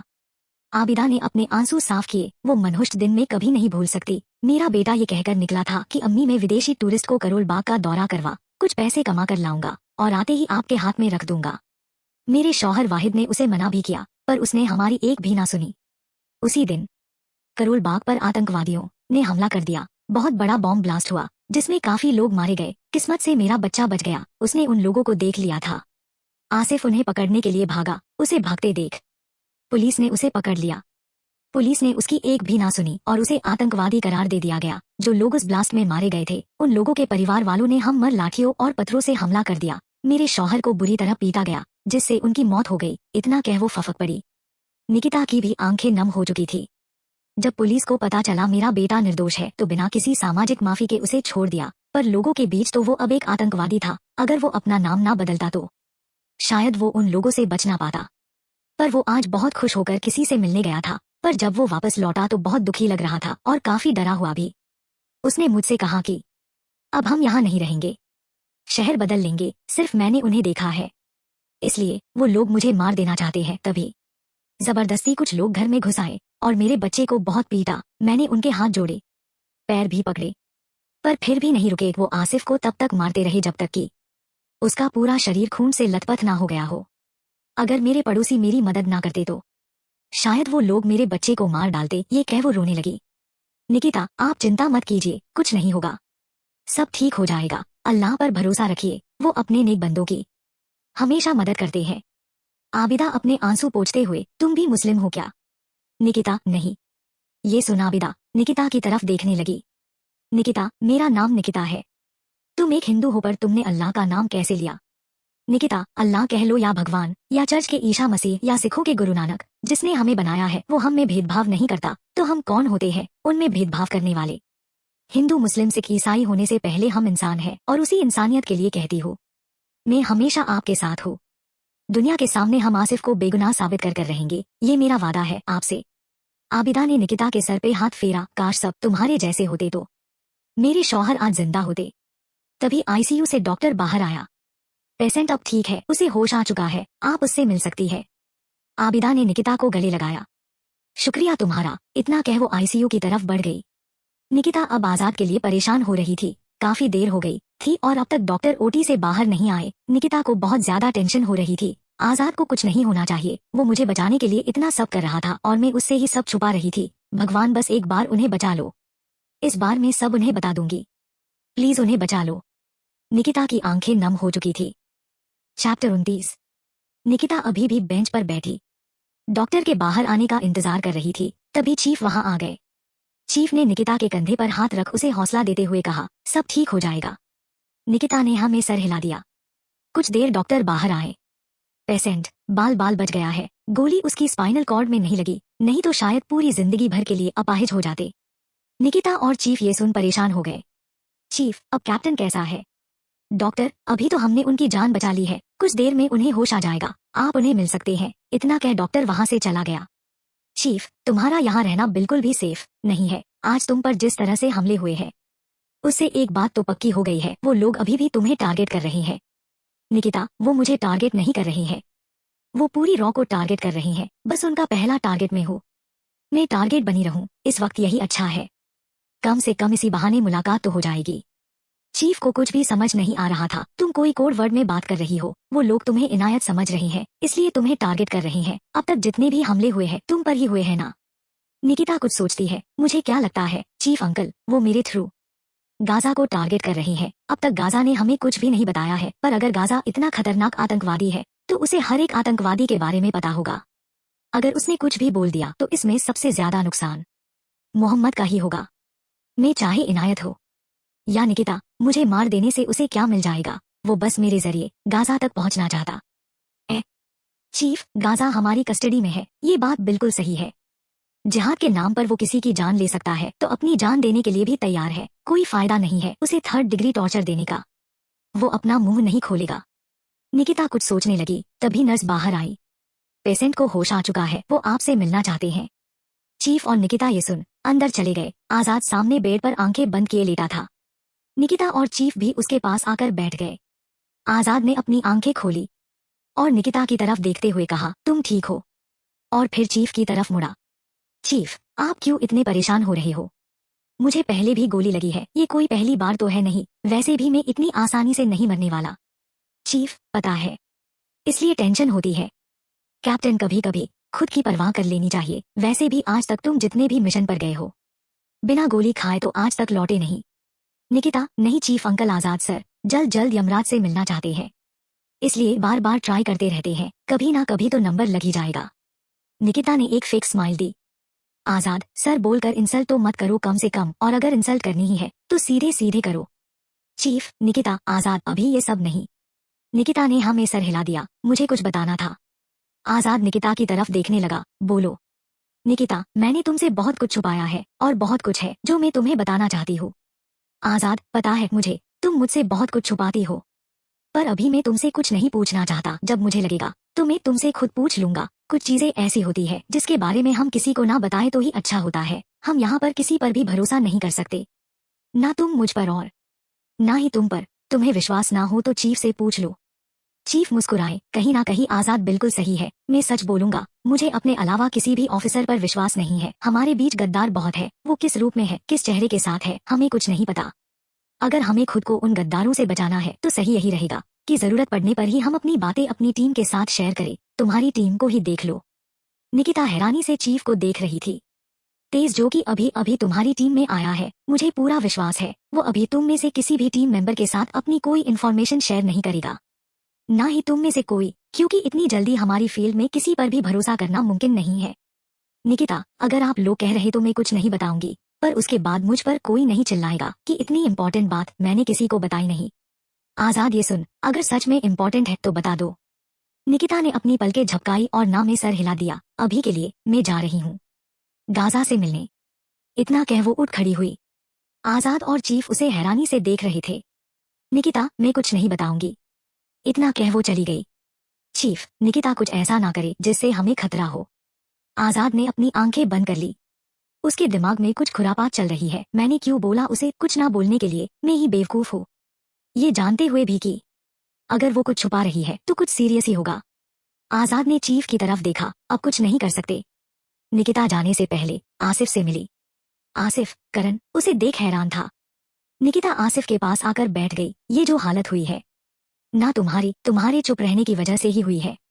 निकिता ने आबिदा की तरफ देखा। आंटी, मैंने आपसे प्रॉमिस किया है कि मैं आपके बेटे को निर्दोष साबित करूंगी, पर इसके लिए इसका सेफ रहना बहुत जरूरी है। आसिफ, तुम मुझे नहीं बचा सकती। निकिता, जो आतंकवादी तुम्हारे पीछे पड़े हैं, उनका सिर्फ एक ही मकसद है कि तुम उनके बारे में किसी को ना बताओ, इसलिए वो तुम्हें कभी भी मार सकते हैं। अगर जिंदा रहना है तो मेरे साथ चलो। आबिदा, ये सुन, मेरे बच्चे की सलामती से बढ़कर मेरे लिए कुछ नहीं है। मैं बस इसे सही सलामत देखना चाहती हूँ। मैं तुम पर यकीन कर रही हूँ, मेरा यकीन मत टूटने देना। निकिता ने हाँ में सर हिलाया। आसिफ, मैं जाने के लिए तैयार हूँ, पर एक शर्त पर। चाहे कुछ भी हो जाए, मेरी जान को कोई खतरा नहीं होना चाहिए। निकिता, तुम मुझ पर यकीन रखो, तुम्हारी जान हमारे लिए इस वक्त सबसे ज्यादा कीमती है। आबिदा ने आसिफ को डिस्चार्ज करवा दिया। निकिता ने जानबूझकर आसिफ को आबिदा का बुर्का पहनाया ताकि कोई भी उसे पहचान ना सके। वो आसिफ को कब वहां से कहां लेकर गई, किसी को कुछ पता नहीं चला, ना ही उसने पता लगने दिया। अगले दिन जब आजाद को डिस्चार्ज किया गया, वहां उसकी पूरी टीम मौजूद थी। यहाँ तक तेज भी आया था, पर निकिता नदारद थी। निकिता ने चीफ की गद्दारों वाली बात को शायद कुछ ज्यादा सीरियसली ले लिया था, इसलिए उसने अब फैसला कर लिया था कि अब वो किसी पर भी बिलीव नहीं करेगी। उसका फोन, जो उससे कांटेक्ट करने का एकमात्र जरिया था, वो भी उसके पास नहीं था। अब वो कहाँ थी, क्या कर रही थी, किसी को कुछ पता नहीं था, यहाँ तक खुद चीफ को भी नहीं। उसने खुद को अंडरग्राउंड कर लिया था ताकि वो सबसे छुपकर अपना काम कर सके।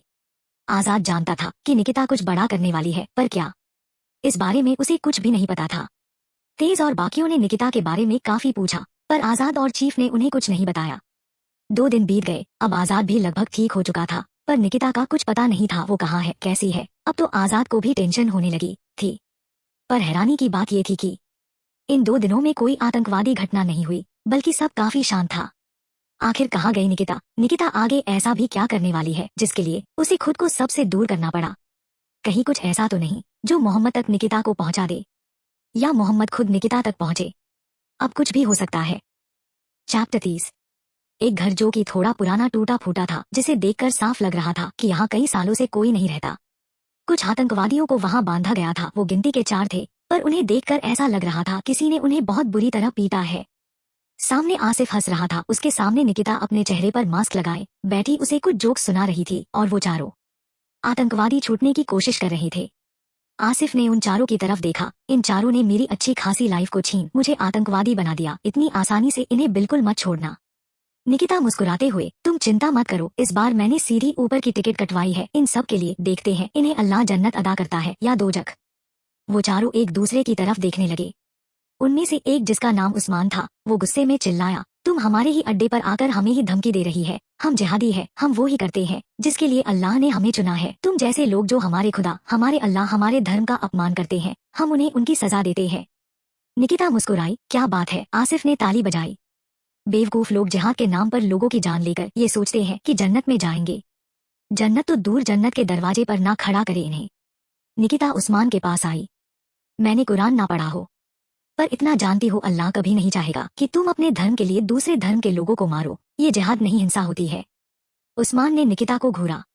तभी आमिर, जो कि इन सब का लीडर था, उसने खुद को सही साबित करने के लिए कहा, मैंने कुरान के पूरे 114 अध्याय पढ़े हैं। उसमें ये भी लिखा है, अपने धर्म की इज्जत करो, अल्हम्दुलिल्लाहि रब्बिल आलमीन, सिर्फ अल्लाह को मानो। तुम्हें नहीं पता, तुम नापाक काफिरों को मैं बताता हूँ हमारा कुरान क्या कहता है।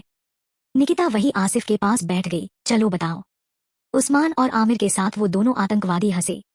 आमिर, कुरान आयत 8, 17 और 18 में लिखा है, तुमने काफिरों, गैर मुस्लिम कत्ल नहीं किया है, अल्लाह ने उन्हें कत्ल किया है। कुरान में लिखा है, अपने अल्लाह को मानना चाहिए, मूर्ति पूजक नापाक है। कुरान सूरा 9 आयत 28 में लिखा है, हे ईमान वालो, मुस्लिम, मुशरिक, मूर्ति पूजक नापाक है। कुरान मजीद सूरा 9 आयत 5, जब पवित्र महीने बीत जाए तो वह जहाँ मिले उन्हें पकड़ो, उन्हें घेरो, उनकी ताक में बैठो और उनका कत्ल करो। जहाँ कहीं मूर्ति पूजक मिले उन्हें मार दो। कुरान सूरा 4 आयत 101 में लिखा है, काफिर यानी गैर मुस्लिम तुम्हारे खुले दुश्मन है। कुरान सूरा 66 आयत 9, कुरान में लिखा है, जो काफिर है उनके साथ जिहाद करो, उनके साथ जितना हो सके सख्ती करो, क्योंकि उनका ठिकाना जहन्नुम है। अब बोलो। ये सब सुन निकिता मुस्कुराई। आसिफ सही कहते हैं, लोग चाहे लाख अच्छी बातें लिखी होगी कुरान में, पर वो कहते हैं ना, अच्छाई से ज्यादा लोग बुराई की तरफ अट्रैक्ट होते हैं। आसिफ, मैं भी एक मुसलमान हूँ, पर मैं जिहाद के नाम पर किसी का कत्ल नहीं करता। वैसे मैं तुम्हारा कत्ल कर सकता हूँ और मान लेता हूँ अल्लाह ने मुझसे करवाया है, मुझे तो जन्नत मिलेगी ना, क्योंकि मैंने तो अल्लाह की मानी है। अगर अल्लाह ने हम सबको बनाया है तो वो हमसे ही ये क्यों कहेंगे कि जाओ अपने ही भाई बंधुओं को मारो। मेरे अम्मी अब्बू कभी भी मुझे मेरे भाई बहनों का कत्ल करने के लिए नहीं कहेंगे। अमीर चिल्लाया, तुम एक गद्दार हो, तुम्हें अल्लाह कभी माफ नहीं करेंगे। निकिता ने अपनी गन निकाल ली और आसिफ को थमा दी। आसिफ ने अपनी गन पकड़ी। अल्लाह मुझसे करवा रहा है, मैं कुछ नहीं कर रहा, अल्लाह खुद चाहते हैं मैं तुम सबको जहन्नुम भेजूं। आमिर उस्मान चिल्लाए, तुम ऐसा नहीं कर सकते। आसिफ, अल्लाह मुझसे करवा रहा है, मैं कहाँ कर रहा है। इतना कह उसने गन की चारों गोलियां उन चारों पर खाली कर दी। आसिफ के हाथ कांप रहे थे, पर उसने आज अपने वालिद और अपना बदला ले लिया था। निकिता ने एक टेप निकाली जिसमें उन सब की बातें रिकॉर्ड की गई थी, जिसमें उन्होंने साफ साफ कबूला था कि करोल बाग में हुए बॉम्ब ब्लास्ट में उनका हाथ था। बचने के लिए उन्होंने सारा इल्जाम आसिफ पर लगा दिया।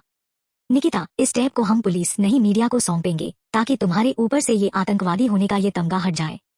आसिफ के आंखों में आंसू आ गए। मैं तुम्हारा शुक्रिया कैसे अदा करूं, मुझे समझ नहीं आ रहा है। निकिता ने कुछ सोचा।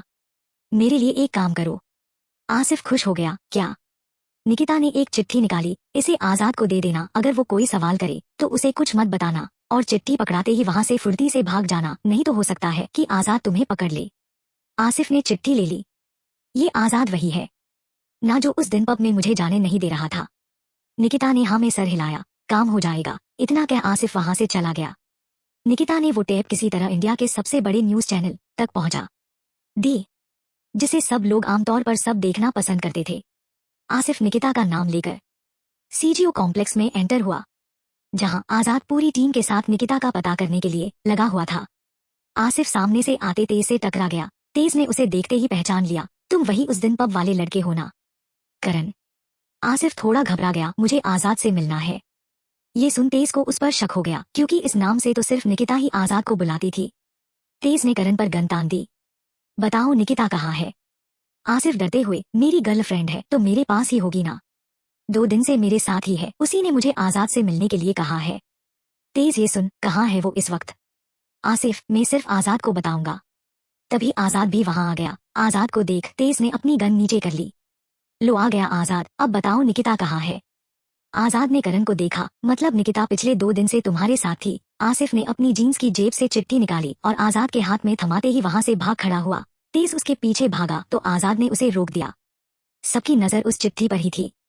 आजाद ने चिट्ठी खोली। मुझे माफ करना, पर मैं गाजा और बिलाल को यहाँ से भगाने वाली हूँ। जब तक तुम ये चिट्ठी पढ़ना खत्म करोगे, गाजा और बिलाल भाग चुके होंगे। तुमने ही कहा था, अब मैं सब अपने हिसाब से कर रही थी। ये सब पढ़। आजाद और तेज जेल की तरफ भागे, जहां गाजा और बिलाल को रखा हुआ था। वहां चारों तरफ सफेद गैस फैली हुई थी, जिसमें सारे ऑफिसर्स बेहोश हो चुके थे और गाजा और बिलाल भी जेल से गायब थे। जेल के दरवाजे खुले हुए थे।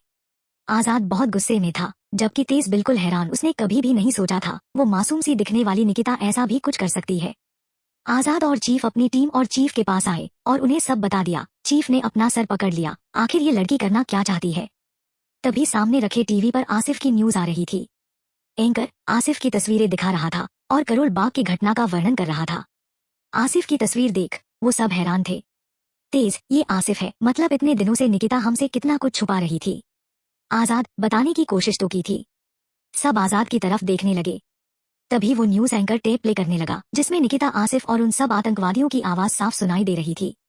निकिता आसिफ की मदद से उन आतंकवादियों तक पहुंची और उन सब ने सब सच सच बोला कि आसिफ का उस करोल बाग वाले ब्लास्ट में कोई हाथ नहीं था। जो भी किया उन सब ने किया।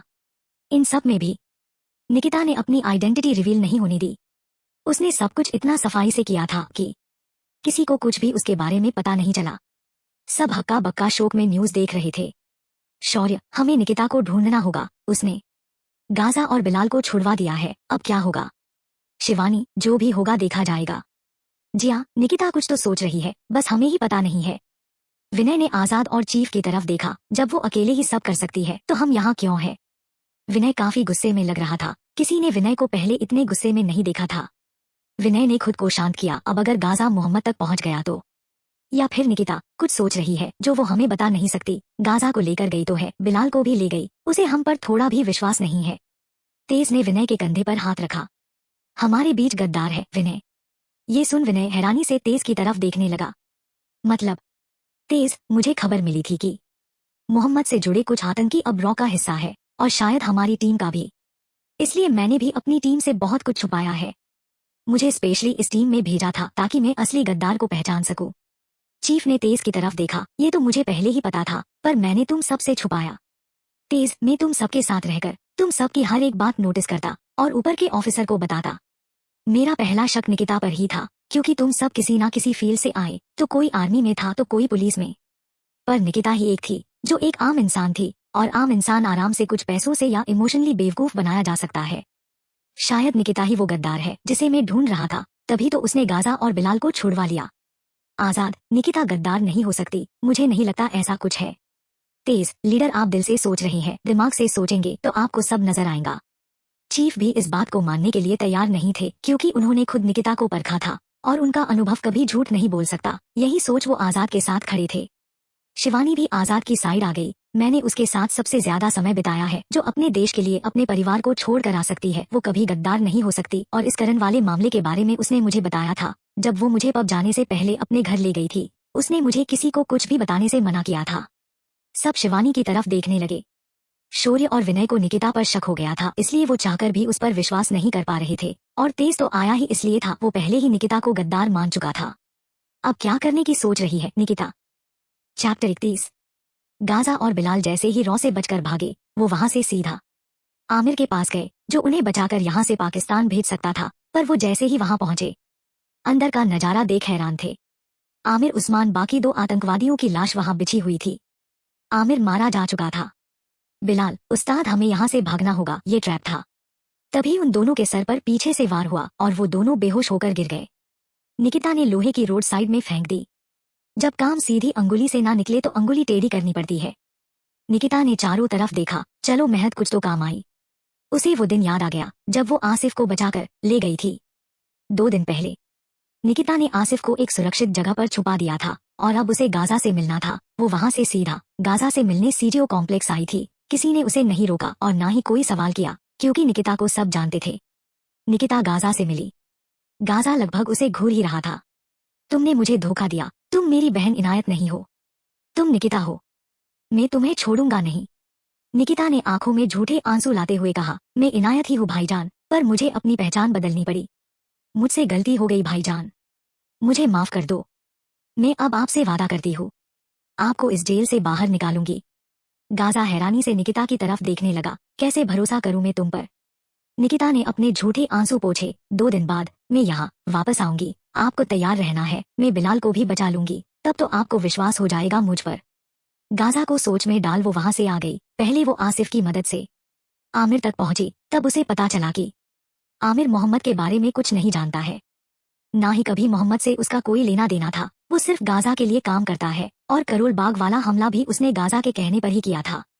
निकिता ने सोचा था कि वो गाजा और बिलाल को कैद कर उनसे सब सच उगलवाएगी, पर यह सुनकर उसे इतना तो पता लग चुका था कि गाजा ही वो शख्स है जो उसे मोहम्मद तक पहुंचा सकता है। इसलिए वो सबसे छुपकर भेष बदल वहां पहुंची। उसके हाथ एक पानी से भरी बॉल थी। असल में जब वो पानी बाहर आया तो हवा के साथ रिएक्शन कर ऐसी गैस में बदल गया जिसके प्रभाव में आते ही सब लोग बेहोश होने लगे। निकिता ने गाजा और बिलाल के जेल के दरवाजे खोले और उन्हें भागने के लिए कह वो भी वहां से भाग गई। गाजा और बिलाल को तो इसी मौके का इंतजार था जो निकिता ने उन्हें दिया था। वो दोनों जेल से भाग गए, पर निकिता ने जो उनके लिए जाल बिछा रखा था वो उनमें आ गिरे। वर्तमान समय बिलाल और गाजा को उसी तरह बांध रखा था जैसे आमिर और उस्मान को बांधा गया था। निकिता उनके सामने थी, पर उसने अपना रूप बिल्कुल एक आतंकवादी जैसा बना रखा था। गाजा और बिलाल अभी भी बेहोश थे। अगर हमारी टीम में कोई इन आतंकवादियों से मिला हुआ है वो यहाँ जरूर आएगा। उसने आमिर का फोन लिया और सारी कॉल डिटेल चेक करने लगी। सबसे ज्यादा कॉल किसी विलास नाम के बंदे को किए गए थे। निकिता ने कुछ सोचा और गाजा और बिलाल के चेहरे पर पानी मारा। दोनों को अब होश आ चुका था। निकिता ने उन दोनों को नंबर दिखाया, लो इस नंबर पर बात करो। वो दोनों निकिता को बिल्कुल नहीं पहचान पाए। तुम कौन हो?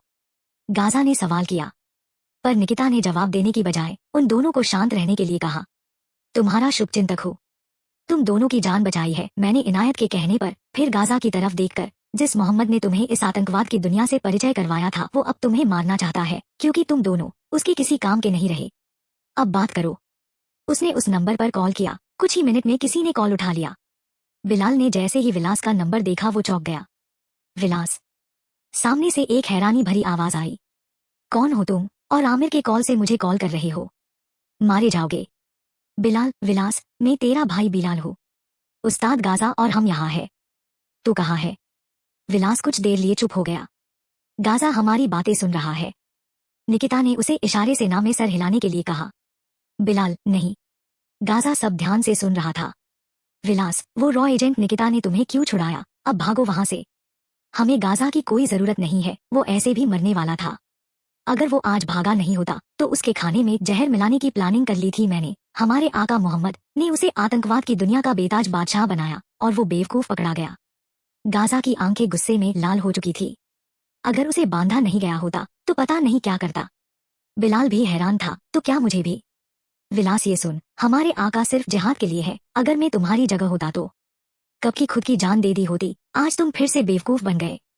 मैं इतने सालों से रॉ में रहकर यहाँ की इन्फॉर्मेशन वहाँ कर रहा हूँ, पर किसी को कुछ भी पता नहीं चला। और अगर पता चल गया और मैं खुद को नहीं बचा पाया तो अपनी जान दे दूंगा। पर अगर तुम अभी नहीं भागे तो ऐसे भी मारे जाओगे, और वैसे भी मैं नहीं चाहता कि मैं फंस जाऊं। इसलिए मुझे दोबारा कॉल मत करना। इतना कह उसने कॉल कट कर दिया। बिलाल ने निकिता की तरफ देखा, मुझे क्या करना होगा? गाजा बहुत गुस्से में लग रहा था। मैं छोड़ूंगा नहीं किसी को। डोट मोहम्मद अब नहीं बचेगा, मेरे हाथ खोलो। निकिता मुस्कुराई और फिर सीरियस होकर लड़कों की तरह बोली, अगर मुझे विलास तक पहुंचा दो तो मैं तुम दोनों को छोड़ दूंगा। बिलाल, विलास इतने सालों से रॉ में काम करता है, काफी साल से मैंने उसका चेहरा तक नहीं देखा है, तो वो अब कैसा दिखता है मुझे बिल्कुल अंदाजा नहीं। तो तुम दोनों अब रॉ को सब कुछ बताने के लिए तैयार हो या यहाँ से भागना चाहोगे? बिलाल, मुझे यहाँ से जाना है। गाजा बहुत गुस्से में था। मोहम्मद ने मुझे धोखा दिया है, मैं उससे बदला लेना चाहता हूँ। मैंने अपनी बहन, अपने अम्मी अब्बू से बढ़कर जिहाद को अपनाया था। मोहम्मद ने मुझे जो कहा मैंने किया, पर उसने मुझे धोखा दिया। मैं उसके लिए अपनी जान दे सकता हूँ तो कुछ भी कर सकता हूँ, मुझे परवाह नहीं, पर मोहम्मद नहीं बचेगा। निकिता ने गाजा के हाथ खोल दिए और बिलाल के भी। अब तुम दोनों को जहाँ जाना है, जो करना है वो करो। मेरा काम था तुम दोनों को सच्चाई दिखाना। गाजा वही था, पर बिलाल वहां से भागने लगा तो उसने नीचे गिरी गन उठाई और एक ही बार में बिलाल को गोलियों से भून दिया। निकिता तो हैरान रह गई। बिलाल वही गिर पड़ा। गाजा ने खाली गन साइड में फेंक दी। मुझे आज भी काफिरों और डरपोक लोगों से नफरत है और मैं नहीं चाहता ये मुझसे पहले मोहम्मद तक पहुंच मेरे लिए खतरा बने। निकिता ने खुद से कहा, अब प्लान बी की जरूरत पड़ेगी। उसने गाजा की तरफ देखा। मैंने इसके कपड़ों में ट्रांसमीटर फिट कर दिया है, अब ये जहां भी जाएगा, जो भी करेगा, मुझे पता चलेगा। उसने आमिर के फोन से विलास को टेक्स्ट किया, मैंने गाजा को मार दिया है, मुझे बचा लो, जल्दी यहाँ आओ। बिलाल, इतना लिख उसने विलास को सेंड कर दिया और वहां से चली गई। गाजा के दिमाग में अब एक ही चीज चल रही थी, बदला। इसके अलावा वो कुछ भी सोच नहीं पा रहा था। उसने उन आतंकवादियों की तरफ देखा जिनकी लाशें बिछी हुई थी। निकिता अब अपने पहले वाले अवतार में आ गई थी। उसने शिवानी को कॉल किया। नया नंबर देख पहले तो शिवानी ने कॉल पिक नहीं किया, फिर जब लगातार इसी नंबर से कॉल आए तो उसने कॉल पिक कर लिया। सामने निकिता की आवाज सुन शिवानी हैरान रह गई। निकिता, कुछ मत बोलना, ऐसे रिएक्ट करो जैसे अपने मम्मी पापा से बात कर रही हो।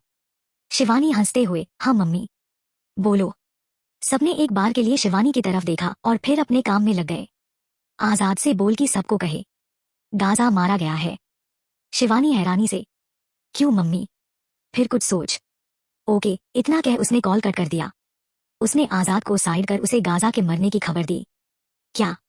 अब आजाद को निकिता पर बहुत गुस्सा आ रहा था। वो अपनी टीम के पास आया। अभी अभी शिवानी को जिस नंबर पर कॉल आया है उसे ट्रेस करो। निकिता ने शिवानी को कॉल कर कहा है कि गाजा मारा गया है। ये मैं तुम सबसे बोलूं, ये बहुत ज्यादा हो गया है। तेज और शौर्य ने अगले 15 मिनट के अंदर अंदर निकिता का पता लगा लिया। निकिता तो चाहती ही यही थी, अब पता चलेगा असली धोखेबाज कौन है। उसने फोन वही फेंक वहां से गायब हो गई ताकि वक्त आने पर सबकी मदद कर सके। अगले भाग में सभी सस्पेंस खुलेंगे, तो इंतजार कीजिए अगले भाग का। कहानी अपने अंतिम चरण पर है। अगले 10-15 दिन में ये कहानी खत्म हो जाएगी, तो कमेंट में कोई कमी नहीं होनी चाहिए। चैप्टर 32। निकिता के जाने के बाद गाजा भी वहां से निकल गया। निकिता जानती थी कि ऐसा ही होने वाला है, इसलिए वो वही छुपी हुई थी। गाजा के जाते ही वो उसका पीछा करने लगी। गाजा ने अपना चेहरा छुपा रखा था। निकिता, अब ये किससे मिलने जा रहा है? कहीं यहाँ इसके और साथी तो नहीं? गाजा एक ऑटो बैठ गया। उस ऑटो वाले को कोई पता बताकर वहां चलने को कहा। निकिता ने भी एक ऑटो रोकी और उसका पीछा करने लगी। वो थोड़ी दूर से ही उसका पीछा कर रही थी। थोड़ी देर बाद आजाद और तेज, विनय, जिया, शौर्य और शिवानी के साथ बंदूकें ले उस घर तक पहुंचे। सब जैसे ही अंदर गए हैरान रह गए। वहां सिर्फ लाशें थी और कोई नहीं। बिलाल जमीन पर औंधे मुंह गिरा हुआ था, इसलिए उसकी शक्ल नहीं दिख रही थी। सबको लगा कि वो गाजा है। आजाद ने आगे बढ़ बिलाल की लाश को पलटा। बिलाल की लाश देख सब हैरान रह गए। ये देख विनय ने जिया पर गन तान दी। सब पीछे हट गए। आजाद, ये तुम क्या कर रहे हो? विनय, जिया है वो। जिया, ये मजाक का वक्त नहीं है, छोड़ो मुझे। विनय गुस्से में, मजाक तो तुम लोगों ने किया है। मैं विनय नहीं, विलास हूँ, और ये मेरा भाई है बिलाल। मैं छोड़ूंगा नहीं उस निकिता को। डोट एक बार फिर से उसकी वजह से मुझे मुंह की खानी पड़ी। वो गाजा को कहाँ लेकर गई है?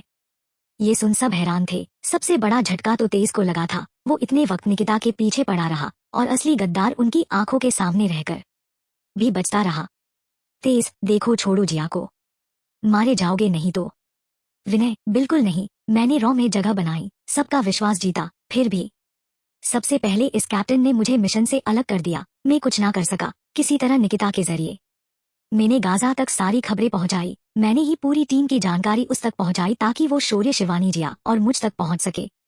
अपनी खुद की किडनैपिंग तक करवाई, ये सोचकर कि गाजा निकिता और तुम सबको टीम को बचाने के नाम पर कैद कर लेगा और तुम लोग कुछ भी नहीं कर पाओगे। वैसा ही हुआ, पर पता नहीं कैसे कैप्टन वहां पहुंच गया। अगर मुझे पता होता निकिता उल्टे हाथ से भी गोली चला सकती है, तो मैं गाजा से उसके दोनों हाथों पर गोली चलाने के लिए कहता। पर वो बेवकूफ गाजा, उसने सब गड़बड़ कर दिया। पकड़ा गया वो। मैंने तो उसे पहले ही मारने की सोच ली थी। पर हर बार वो बचता गया। आज तुम लोगों की वजह से मुझे अपनी आइडेंटिटी रिवील करनी पड़ रही है। अगर निकिता मोहम्मद तक पहुंच गई तो हमारे आका कभी इस पूरे भारत को बर्बाद नहीं कर पाएंगे, और मैं ऐसा होने नहीं दूंगा। आजाद और शौर्य शिवानी के लिए तो ये बहुत बड़ा शौक था। उन्होंने कभी भी नहीं सोचा था कि उनके बीच गद्दार विनय हो सकता है। जिया, तुम ऐसा करोगे मैंने कभी सोचा नहीं था। धोखा दिया है तुमने हम सबको। विनय, धोखा तो तुम सबने भी दिया है। विनय हंस पड़ा। निकिता की माँ दिल्ली आ रही है अपने पूरे परिवार के साथ निकिता से मिलने, और उन्हें बुलाने वाला और कोई नहीं मैं हूँ। अब तक तो मेरे आदमी उन तक पहुंच भी चुके होंगे। अगर आगे आया तो जिया तो मरेगी ही, साथ में निकिता का पूरा परिवार मेरे हाथों से मारा जाएगा। आजाद और बाकी सब ये सुन डर गए। शिवानी, तुम ऐसा कुछ नहीं करोगे। तुमने हमारे साथ कितने अच्छे वक्त बिताए थे। प्लीज जिया को छोड़ दो। ये कहते हुए शिवानी की आंखें नम हो गई। विनय, वो सब सिर्फ दिखावा था। मैंने पाकिस्तान में भी तुम सबको बेवकूफ बनाया। अगर उस समय मुझे पता होता कैप्टन नरेन इमरान बनकर हमारे बीच है तो ये लोग कभी जीत नहीं पाते। निकिता पाकिस्तान में सिर्फ कैप्टन नरेन की वजह से बचती रही। कैप्टन नरेन, तुमने क्या सोचा निकिता ने तुम्हें बचाया था? असल में वो सब हमारा प्लान था, क्योंकि तुम खुद तो हमें कुछ बताते नहीं। अब जब मैंने पहली बार निकिता को देखा था मुझे भी लगा था वो इनायत है। काफी वक्त तक उसने अपना असली नाम नहीं बताया। मैंने सोचा था इनायत हमारे काम आ सकती है, क्योंकि वो अपने भाईजान से बहुत प्यार करती है। हम उसे इमोशनल ब्लैकमेल कर अपनी साइड करना चाहते थे, इसलिए तुम्हें जाने दिया। जियाकत को भी उससे नजदीकियां बढ़ाने के लिए कहा, पर मुझे एक बार फिर उस निकिता ने बेवकूफ बनाया। अगर वो अपना असली नाम ना बताती मुझे तो कभी पता ही नहीं चलता। मैंने इस बारे में गाजा को नहीं बताया ताकि वो वही बदले की भावना अपने अंदर बनाए रखे, जिस बदले की भावना से उसने अपनी ही बहन को जलाया था। इतना सब कुछ किया फिर भी मैं हार गया। कैसी टीम जिसमें दूसरा क्या कर रहा है कुछ पता ही ना हो।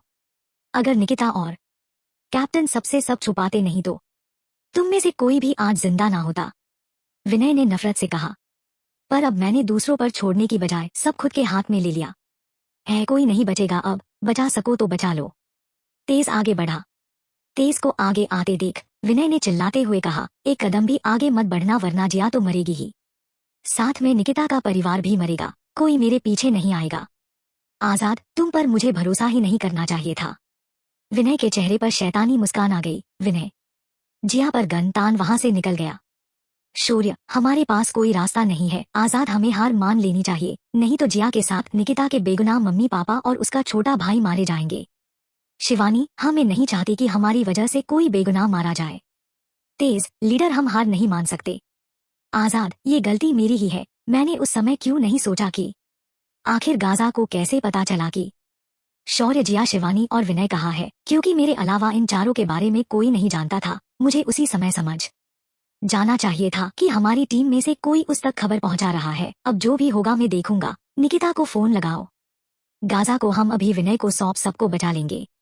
तेज गुस्से में, लीडर तुम एक रॉ एजेंट हो, जज्बातों से काम नहीं ले सकते। हमारे लिए गाजा जरूरी है। तुम निकिता को फोन जरूर करोगे पर उसे उसके परिवार के बारे में कुछ नहीं बताओगे। मैं नहीं चाहता इमोशंस में बहकर वो कुछ ऐसा करे जो हमारे लिए खतरा बने।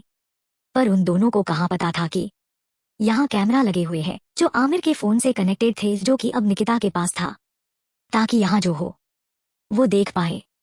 निकिता ने वो घर देखा जहाँ गाजा गया था। दिखने में काफी सुंदर था। निकिता वहीं छुप गई। गाजा ने दरवाजा खटखटाया। निकिता को एक औरत की आवाज आ रही थी जो गाजा से कह रही थी कि तुम्हें यहाँ नहीं आना चाहिए था। मैंने तुम्हें छोड़ दिया था ना। इस बार सच में तुम्हें पुलिस के हवाले करूंगी। निकिता को उसकी आवाज काफी जानी पहचानी लग रही थी। उसने शक्ल देखने के लिए थोड़ा झुकी, पर गाजा उस औरत के सामने आ गया जिसकी वजह से वो उसे देख नहीं पा रही थी। गाजा ने उसका हाथ पकड़ा और अंदर ले गया। इसी के साथ उसने दरवाजा बंद कर लिया। शीट, निकिता ने अपने सर पर हाथ मारा। चलो, जब तक गाजा बाहर नहीं आ जाता तब तक देख लेते हैं हमारा दिया झटका सही इंसान को लगा या नहीं। ये सोच उसने फोन ऑन किया और उस घर में लगे कैमरे को ऑन कर वीडियो देखने लगी। उसे जब विनय के आतंकवादियों से मिले होने के बारे में पता चला वो हैरान रह गई। उसे लगा था कि तेज आतंकवादी हो सकता है, पर उसे विश्वास ही नहीं हो रहा था कि असली गद्दार तो विनय था, जो अब तक उन सबको धोखा दे रहा था। अपने परिवार की बात सुन उसकी आंखों में आंसू आ गए। अब उसके पास सिर्फ दो रास्ते थे, या तो देश के लिए अपने परिवार को कुर्बान कर दे, या परिवार के लिए अपने देश के लिए अपने कर्तव्य को भूल जाए। उसने फैसला ले लिया था। निकिता ने दरवाजा खटखटाया। मेरे लिए दोनों जरूरी है, पर अभी मैं सिर्फ एक को बचा सकती हूँ। एक औरत की आवाज आई, कौन है? निकिता ने जोर जोर से दरवाजा पीटने शुरू कर दिया। मैडम प्लम्बर हो? निकिता ने भारी आवाज में कहा। निकिता काफी गुस्से में लग रही थी। उस औरत ने दरवाजा खोला। जैसे ही निकिता और उस औरत ने एक दूसरे को देखा, हैरान रह गई। निकिता की आंखों में आंसू बह चले। मंदिरा मैम। मंदिरा ने निकिता को देखा। निकिता तुम यहाँ? निकिता ने अंदर झांका तो उसे गाजा कहीं नहीं दिखाई दिया। निकिता के चेहरे पर अब सिर्फ गुस्सा नजर आ रहा था। मैं सब जान गई हूँ आपके बारे में मैम। मंदिरा ने उसे रोकने की कोशिश की, पर वो अंदर आ गई। मुझे आपसे ये उम्मीद नहीं थी, शायद इसलिए आपने रॉ छोड़ा ना। कहाँ है गाजा? ये सुन मंदिरा हैरान रह गई। मंदिरा कुछ बोल ही नहीं पा रही थी। निकिता, मेरा परिवार, जिया, सबकी जान खतरे में है। आपने ही मुझे ट्रेन किया था ना, फिर आप ऐसा कैसे कर सकती है? मंदिरा, मैंने कुछ नहीं किया है। निकिता, मेरी बात सुनो। निकिता गुस्से में चिल्लाई। आपने गाजा को अपने घर में छुपाया हुआ है। इससे बड़ा सबूत और क्या चाहिए मुझे कि आप हमें धोखा दे रही है? मैं सबको बता दूंगी। तभी निकिता पर पीछे से किसी ने वार किया। निकिता बेहोश हो गई। मंदिरा ने अपने मुंह पर हाथ रख लिया। कभी वो बेहोश निकिता को देख रही थी तो कभी हाथ में डंडा लिए गाजा को। अब जब सब और वक्त दोनों निकिता के खिलाफ है तो कैसे बचाएगी निकिता अपने परिवार को? एक तरफ देश है तो दूसरी तरफ परिवार, और एक के बाद एक मुसीबतें। क्या निकिता इन सब का सामना कर पाएगी? चैप्टर 33। विनय जिया को एक पुरानी बंद पड़ी मिल में लेकर आया। वहां उसके और साथी भी थे। जिया, अंकल आंटी कहाँ है? उन्होंने तुम्हारा क्या बिगाड़ा था? विनय ने जिया को अपने साथियों की तरफ धक्का दे दिया। उन्होंने उसे पकड़ बांध दिया। विनय, इतनी जल्दी है मरने की? मिलना चाहती हो तुम उनसे? जिया, कहाँ है सब? विनय, खोलो, सामने लाओ सबको।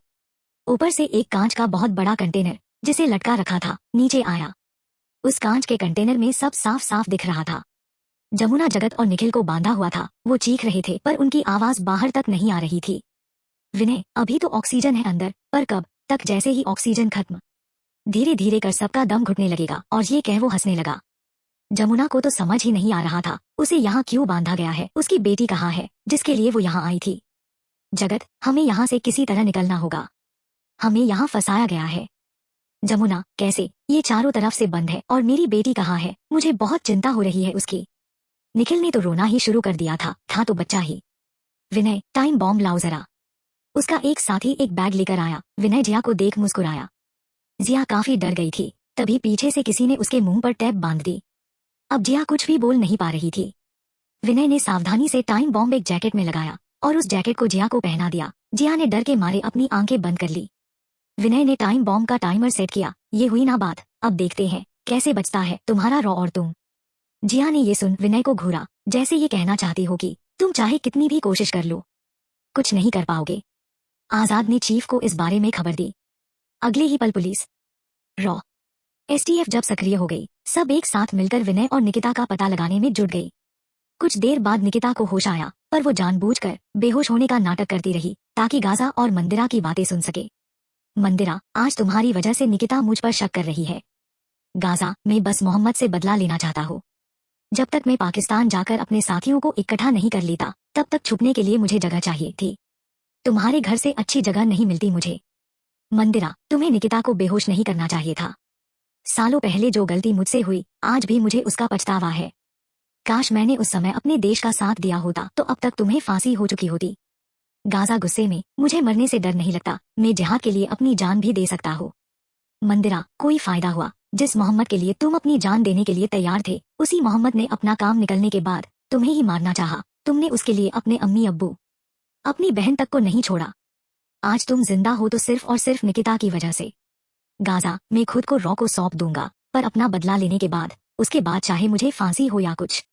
निकिता ने वाश उठाया और पीछे गाजा पर वारी करने वाली थी कि मंदिरा ने घूमते हुए वाश को लात से मार दूर फेंक दिया। हम तुम्हारे गुरु हैं बेटा, हमसे चालाकी।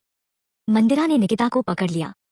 निकिता को इस वक्त मंदिरा पर बहुत गुस्सा आ रहा था। वो कहते हैं ना, चेला चाहे कितना भी सीख ले, गुरु हमेशा ऊपर ही रहता है। मंदिरा ने अपने एक हाथ से निकिता की घेर रखा था और अपने पैरों को निकिता के पैरों में फंसा लिया, जिससे निकिता कोई मूवमेंट नहीं कर पा रही थी। मंदिरा, पहले मेरी बात सुन लो। इतना कह उसने निकिता को छोड़ दिया। निकिता, कुछ और बचा है बोलने के लिए। वो विनय, उसने मेरी पूरी फैमिली को किडनैप कर लिया है, जिया को गन पॉइंट पर ले गया है और मैं कुछ नहीं कर पा रही हूँ। मंदिरा, ये सुन, मैं तुम्हारी मदद करूंगी। मेरे सोर्स अगले कुछ मिनटों में विनय का पता लगा लेंगे। ये सुन निकिता थोड़ा शांत हुई। बोलिए। मंदिरा, मैंने अपने देश के साथ कोई गद्दारी नहीं की है। मैंने रॉ छोड़ दी। इसकी वजह देश से गद्दारी नहीं है, बल्कि इसकी वजह। मंदिरा आगे नहीं बोल नहीं पा रही थी। गाजा, इसकी वजह में हो। मेरा असली नाम गजवान है। मैंने और मंदिरा ने कश्मीर के ही एक नामी कॉलेज में एक साथ अपनी पढ़ाई की है। उस समय मेरी मुलाकात मोहम्मद से हुई थी। उसने मुझे भड़काया और अपने लिए एक और सिपाही तैयार कर लिया जो उसके लिए अपनी जान दे। मंदिरा, हम दोनों उस समय काफी अच्छे दोस्त हुआ करते थे, पर वक्त के साथ गजवान मुझसे दूर दूर रहने लगा क्योंकि मैं हिंदू थी। एक दिन मुझे पता चला कि गजवान का टेररिस्ट एक्टिविटी में हाथ है। उसने अपने साथियों के साथ मिलकर कश्मीर की एक हिंदू कॉलोनी में बॉम्ब ब्लास्ट करवाया है। पुलिस गजवान को ढूंढ रही थी, पर पुलिस इस तक पहुंचती इससे पहले मोहम्मद की मदद से ये पाकिस्तान चला गया। गजवान अब तक गाजा बन चुका था, एक 19-20 साल का लड़का। इस उम्र में ज्यादातर लोग भटक जाते हैं। इनमें से एक गाजा भी था। जब इसके पिता को पता चला तो इसने आगे तुम जानती ही हो। निकिता सब सुन रही थी। वो अभी भी गुस्से में थी। मैं अपना कॉलेज कंप्लीट करने के बाद मैंने पुलिस फोर्स ज्वाइन कर ली। मेरे अच्छे प्रदर्शन से मुझे रॉ में शामिल कर लिया गया। मैंने काफी मिशन को अंजाम दिया जो कि सक्सेसफुल रहे। आज से 6 साल पहले मुझे मिशन जी सौंपा गया, जिसका मतलब था गाजा। मुझे उस समय नहीं मालूम था कि गजवान ही गाजा है। मैं गाजा तक पहुंच भी गई थी। लगभग मेरी टीम शहीद हो चुकी थी। बस मैं और मेरे साथी मोहक बचे थे। जब मोहक और मैं गाजा तक पहुंचे, मैं बिल्कुल हैरान थी क्योंकि मेरे सामने अब वो 19-20 साल का लड़का गजवान नहीं, खूंखार आतंकवादी गाजा था। मैं बिल्कुल शॉक थी। मैंने उस पर गन तान रखी थी, पर गोली नहीं चला पा रही थी। मैंने उसे अपना दोस्त माना था, पर शायद गजवान हमारी दोस्ती भूल चुका था। उसने मोहक और मुझे शूट कर दिया और वहां से भाग गया। मुझे 2 दिन बाद होश आया। तब मुझे पता चला कि मोहक अब इस दुनिया में नहीं है। मोहक मेरी वजह से मारा गया। अगर मैं उसी समय आतंकवादी गाजा पर गोली चला देती तो। इसलिए मैंने रॉ छोड़ दी, हमेशा हमेशा के लिए। निकिता, अब भी आप वही गलती कर रही है। मेम, आप अब भी गाजा को छुपा रही है। गाजा, मैं खुद को रॉ को सौंपने के लिए तैयार हूँ, पर अभी नहीं। इतना कह उसने निकिता को धक्का दिया और वहां से भागने लगा। निकिता उसके पीछे भागी तो मंदिरा ने उसे रोक लिया। तब तक गाजर वहां से भाग चुका था। मंदिरा, वो हमारी ही मदद करेगा। इस बार वो हमारे साथ है, उसे जाने दो। निकिता, आपको गाजा पर इतना भरोसा है? मंदिरा, गाजा पर नहीं गजवान पर भरोसा है। अब वो फिर वही गलती नहीं दोहराएगा जो उसने पहले की थी। निकिता ये सुन थोड़ी शांत हो गई। मंदिरा ने किसी को फोन किया। मंदिरा ने निकिता से कुछ पूछा, क्या जिया के पास फोन है जिसे हैक किया जा सके? निकिता, नहीं, बट मेरी मम्मी और पापा के पास जो फोन है उसे हैक किया जा सकता है। मैं आपको उसका नंबर बताती हूँ। निकिता ने मंदिरा को नंबर बताया। मंदिरा ने वही नंबर फोन पर किसी को बताकर उसे हैक करने के लिए कहा। अगले 10 मिनट में मैसेज के साथ एक एड्रेस आ गया। मंदिरा ने वो मैसेज चीफ को फॉरवर्ड कर दिया। निकिता, अब चलो, हमें ज्यादा टाइम नहीं लगाना चाहिए। निकिता ने हमें सर हिलाया और मंदिरा के साथ चली गई। चीफ को जैसे ही मंदिरा का मैसेज मिला वो हैरान थे। मंदिरा हमारी मदद क्यों कर रही है? उसने तो रॉ से दूर रहने का फैसला किया था। अभी ये सब सोचने का टाइम नहीं है। उसने तुरंत वो मैसेज तेज और आजाद को भेज दिया और अपनी टीम के एक हिस्से को भी वहां मिल में भेजा जहां सबको कैद कर रखा था। निकिता और मंदिरा मिल में पहुंच चुकी थी। निकिता और मंदिरा अपनी अपनी गन पकड़े हुए थी। मंदिरा, अभी सामने से नहीं, पीछे से वार करो। इतना कह मंदिरा ने एक दूसरे रास्ते की तरफ इशारा किया जो मिल के अंदर ही खुलता था। निकिता और मंदिरा मिलके पीछे के रास्ते से आगे बढ़ी। मंदिरा, अभी हम सिर्फ 2 है। हम चाहकर भी इन सब से जीत नहीं पाएंगे। टीम को आ जाने दो। निकिता, तब तक वो विनय सबको मार डालेगा। नहीं मैम। मंदिरा कड़क आवाज में निकिता से कहती है, मैंने तुम्हें ट्रेनिंग दी है, इस हिसाब से मैं तुम्हारी गुरु हूँ। निकिता आगे बढ़ गई। मैंने स्कूल में अपने टीचर्स की नहीं सुनी तो आगे भी नहीं सुनोगी। मंदिरा ने अपना सर पीट लिया। निकिता ने फायर करनी शुरू कर दी। 4 आतंकवादियों को उसने अपनी आंखों के सामने ढेर कर दिया। अब विनय सतर्क हो गया था। उसने चिल्लाते हुए कहा, अब अगर कोई भी होशियारी दिखाने की कोशिश की तो यही तुम्हारे परिवार की चिता सजा दूंगा। चुपचाप सामने आ जाओ। इस रिमोट से जो ऑक्सीजन इस कांच के बंद कंटेनर से मिल रही है मिलनी बंद हो जाएगी और उसी के साथ तुम्हारे माँ बाप दम घुटकर मर जाएंगे। तब तक टीम भी वहां पहुंच चुकी थी और बाहर से फायरिंग होना शुरू हो चुकी थी। ये देख विनय झल्ला गया। अब मंदिरा भी बाहर आकर सबको मारने लगी। उसका निशाना इतना पक्का था कि गोली सीधा आतंकवादियों के सर के बीचों बीच लग रही थी। निकिता जहां छुपकर गोलियां चला रही थी, वो वहां से बाहर आ गई। मंदिरा, तुम्हारी किस्मत अच्छी है जो टीम वक्त पर आ गई। मंदिरा और निकिता पर लगातार गोलियां चल रही थी, पर वो उन सब से बच आगे बढ़ रही थी। मंदिरा और निकिता ऊपर से नीचे कूदे और विनय पर गन तान दी। जमुना, जगत निकिता को हाथ में बंदूक पकड़े इतने सारे लोगों को मारते देख हैरान थे, जबकि निखिल बहुत खुश हो रहा था। मेरी दीदी बिल्कुल गेम की तरह है, रियल गेम। जमुना, चुप, ये सब क्या है? जगत, मुझे भी समझ नहीं आ रहा, मेरी फूल सी बच्ची और ये सब। तभी निकिता ने पीछे से आ रहे आतंकवादी पर गोली चला दी। गोली सीधा गर्दन पर लगी थी और वो नीचे गिर पड़ा। दोनों ही ये देख हैरान थे। विनय अब काफी डर गया था, बचने का कोई रास्ता नजर नहीं आ रहा था। उसने बटन दबा दिया जिससे कंटेनर में ऑक्सीजन जाना बंद हो गई। निकिता और मंदिरा को कुछ समझ आता इससे पहले ही विनय ने वो रिमोट दूर फेंक अपने हाथ की अंगूठी को निगल लिया जिसमें जहर था। आजाद और उसकी टीम बाहर सब आतंकवादियों को खत्म कर अंदर आई। विनय उनके सामने जहर खाकर मर गया। मंदिरा, जल्दी कुछ करो। निकिता ने कंटेनर की तरफ देखा जहां उसके मम्मी पापा और भाई सांस लेने की कोशिश कर रहे थे पर सांस नहीं ले पा रहे थे। निकिता कंटेनर की तरफ भागी। मम्मी पापा, छोटू चिंता मत करो, मैं तुम सबको बचा लूंगी। वो तीनों कुछ बोल रहे थे पर निकिता को कुछ भी सुनाई नहीं दे रहा था। मंदिरा की नजर एक कोने में बंधी पड़ी, जिया पर गई। आजाद ने जिया को देखा, वो कुछ इशारे कर रही थी जैसे कुछ कहना चाहती हो। जाओ यहाँ से, बॉम्ब है। निकिता ने रिमोट ढूंढना शुरू कर दिया जिससे वो कंटेनर खुल सकता था। मंदिरा ने उसके मुंह से पट्टी हटाई और उसके हाथ खोलने लगी। जिया चिल्लाई, जैकेट में बॉम्ब है, भागो सब, बहुत कम टाइम बचा है। ये सुन सब हैरान रह गए। जिया की आंखों में आंसू बह रहे थे। निकिता को भी रिमोट नहीं मिल पा रहा था। उसने कंटेनर तोड़ने की भी कोशिश की पर नहीं टूटा।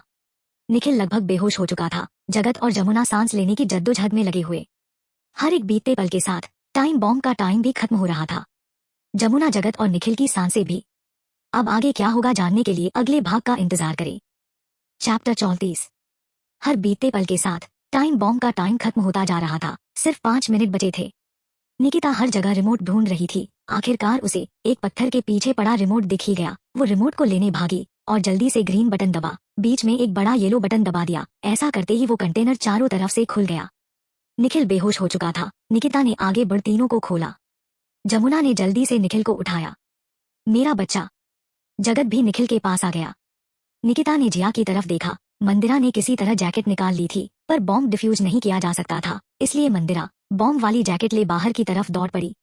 ये देख निकिता भी मंदिरा के पीछे पीछे भागी। मंदिरा, में जैकेट फेंक दीजिए। मंदिरा भागे ही जा रही थी। सिर्फ 50 सेकेंड बचे थे। मंदिरा ने मुस्कुराते हुए अपनी तरफ भागती निकिता की तरफ देखा और एक पत्थर उठा उसके सर पर मार दिया जिससे निकिता नीचे गिर पड़ी।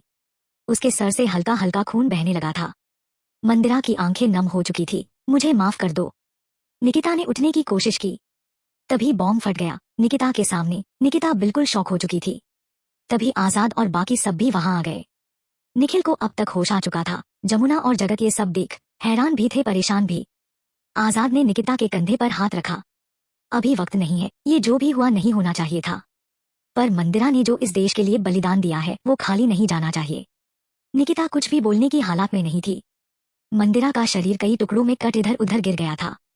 वो दृश्य किसी का भी दिल दहला दे। जमुना ने आगे बढ़ निकिता का हाथ पकड़ा और उसे अपने साथ खींच कर ले गई। निकिता बस सुन्न सी पीछे पीछे चली जा रही थी। तेज निकिता को रोकने के लिए आगे बढ़ा तो आजाद ने उसे रोक लिया। इस समय उसे अपने परिवार के साथ होना चाहिए। मेजर। तेज और आजाद ने मंदिरा को सैल्यूट किया और सम्मानपूर्वक उसका अंतिम संस्कार कर दिया गया। जिया की आंखों से आंसू ही नहीं रुक रहे थे। आखिर उसी को बचाने के लिए मंदिरा ने अपनी जान दी थी। अगले दिन सीजीओ कॉम्प्लेक्स। चीफ ने एक सीक्रेट मीटिंग बुलाई थी जिसमें आजाद और तेज भी शामिल हुए थे। उनके अलावा एसटीएफ के कुछ अच्छे ऑफिसर्स और पुलिस और आर्मी के कुछ बड़े ऑफिसर्स भी थे। चीफ, कल हमारी एक रॉ एजेंट मंदिरा देश के लिए शाहिद हो गई। हमारी ही टीम का हिस्सा विनय, जो कि असल में विलास था, उसने हमारे साथ धोखा किया। तभी एक एसटीएफ ऑफिसर बोला, सर वो अब मर चुका है और अब तो गाजा भी भाग चुका है। अगर ये मामला ऊपर तक गया तो आप जानते हैं ना हमारे डिपार्टमेंट की कितनी बेइज्जती होगी। चीफ, इसी बात का डर है। अब हम फिर से वही आकर रुक गए हैं जहां से हमने सब शुरू किया था। हमारी सारी मेहनत बिल्कुल बर्बाद हो चुकी है। तेज, ये सर, ये सब निकिता की ही वजह से हुआ है। अगर वो अपनी ना चलाकर हमारी सुनती तो सब ठीक हो जाता। आजाद, ऐसा कुछ नहीं है सर, निकिता की ही वजह से हम विनय तक पहुंच पाए, नहीं तो वो पता नहीं कब तक हमारे बीच रहता और हमें पता ही नहीं चलता। मैं 5 साल तक पाकिस्तान में गाजा तक पहुंचने की कोशिश करता रहा, पर विनय की वजह से नहीं पहुंच पाया, पर निकिता ने ही गाजा को पकड़ा और अब विनय को भी उसने ही एक्सपोज किया। चीफ, मैं जानता हूँ, मैं फिर भी अब निकिता को इस मिशन से दूर रखना चाहता हूँ। तेज, मैं आपकी बात से बिल्कुल सहमत हूँ। आजाद कुछ सोचते हुए, मुझे नहीं लगता कि हम सब निकिता को मिशन से दूर रख पाएंगे, इस समय तो बिल्कुल नहीं, और इस वक्त गाजा कहाँ है इस बारे में हमें सिर्फ निकिता बता सकती है, हम चाहकर भी उसे इस मिशन से अलग नहीं कर सकते। एसटीएफ ऑफिसर ने आजाद की बातों से सहमति जताई। चीफ सोच में पड़ गए। निकिता ने जो पहले किया वो टीम के साथ नहीं चल पाएगी, इस बार तो वो इमोशनली भी वीक है, वो इस बार होश से नहीं जोश से काम लेगी, जो कि हमारे लिए खतरा बन सकता है। ऐसे में हम उसे कैसे, मोहम्मद कोई छोटा मोटा आतंकवादी नहीं है। तेज, हम अब क्या कर सकते हैं? आजाद, हमें निकिता से मिलना चाहिए, शायद कोई हल निकल आए। चीफ, ठीक है, सबने उसकी बात मान ली। निकिता यहाँ चीफ के घर में थी। जमुना और जगत निखिल के साथ उसी के पास बैठे थे। निकिता के सर पर पट्टी बांधी गई थी और इस वक्त नींद का इंजेक्शन दिया गया था ताकि वो आराम कर सके। जगत, ये सब तुम्हारी वजह से हुआ है। जमुना, तुमने अगर मेरी बेटी पर शादी का दबाव नहीं बनाया होता तो मेरी बच्ची को इतनी खतरनाक नौकरी नहीं करनी पड़ती, जहाँ हर पल उसकी जान को खतरा था। अगर मेरी बच्ची को कुछ हो जाता तो। ये सुन जमुना की आंखों में आंसू आ गए। आप सही कह रहे हो, अपनी बच्ची की इस हालत की जिम्मेदार मैं खुद ही हूँ। मेरी आंखों के सामने मैंने अपनी बच्ची को मौत के मुंह में धकेल दिया, पर अब और नहीं, हम कल ही वापस चलेंगे। अब तो मैं निकिता को शादी करने के लिए भी नहीं कहूंगी, पर अब मैं उसे यहाँ नहीं रहने दूंगी। ये कहते हुए उसने निकिता के सर पर हाथ फेर दिया। कुछ देर बाद चीफ तेज और आजाद भी वहां आ गए। चीफ को देख जमुना को बहुत गुस्सा आ रहा था, क्योंकि ये वही इंसान था जिसने उसकी बेटी को खतरों के दलदल में फंसाया था। जमुना ने अपने हाथ जोड़ लिए। हम जा रहे हैं कल ही।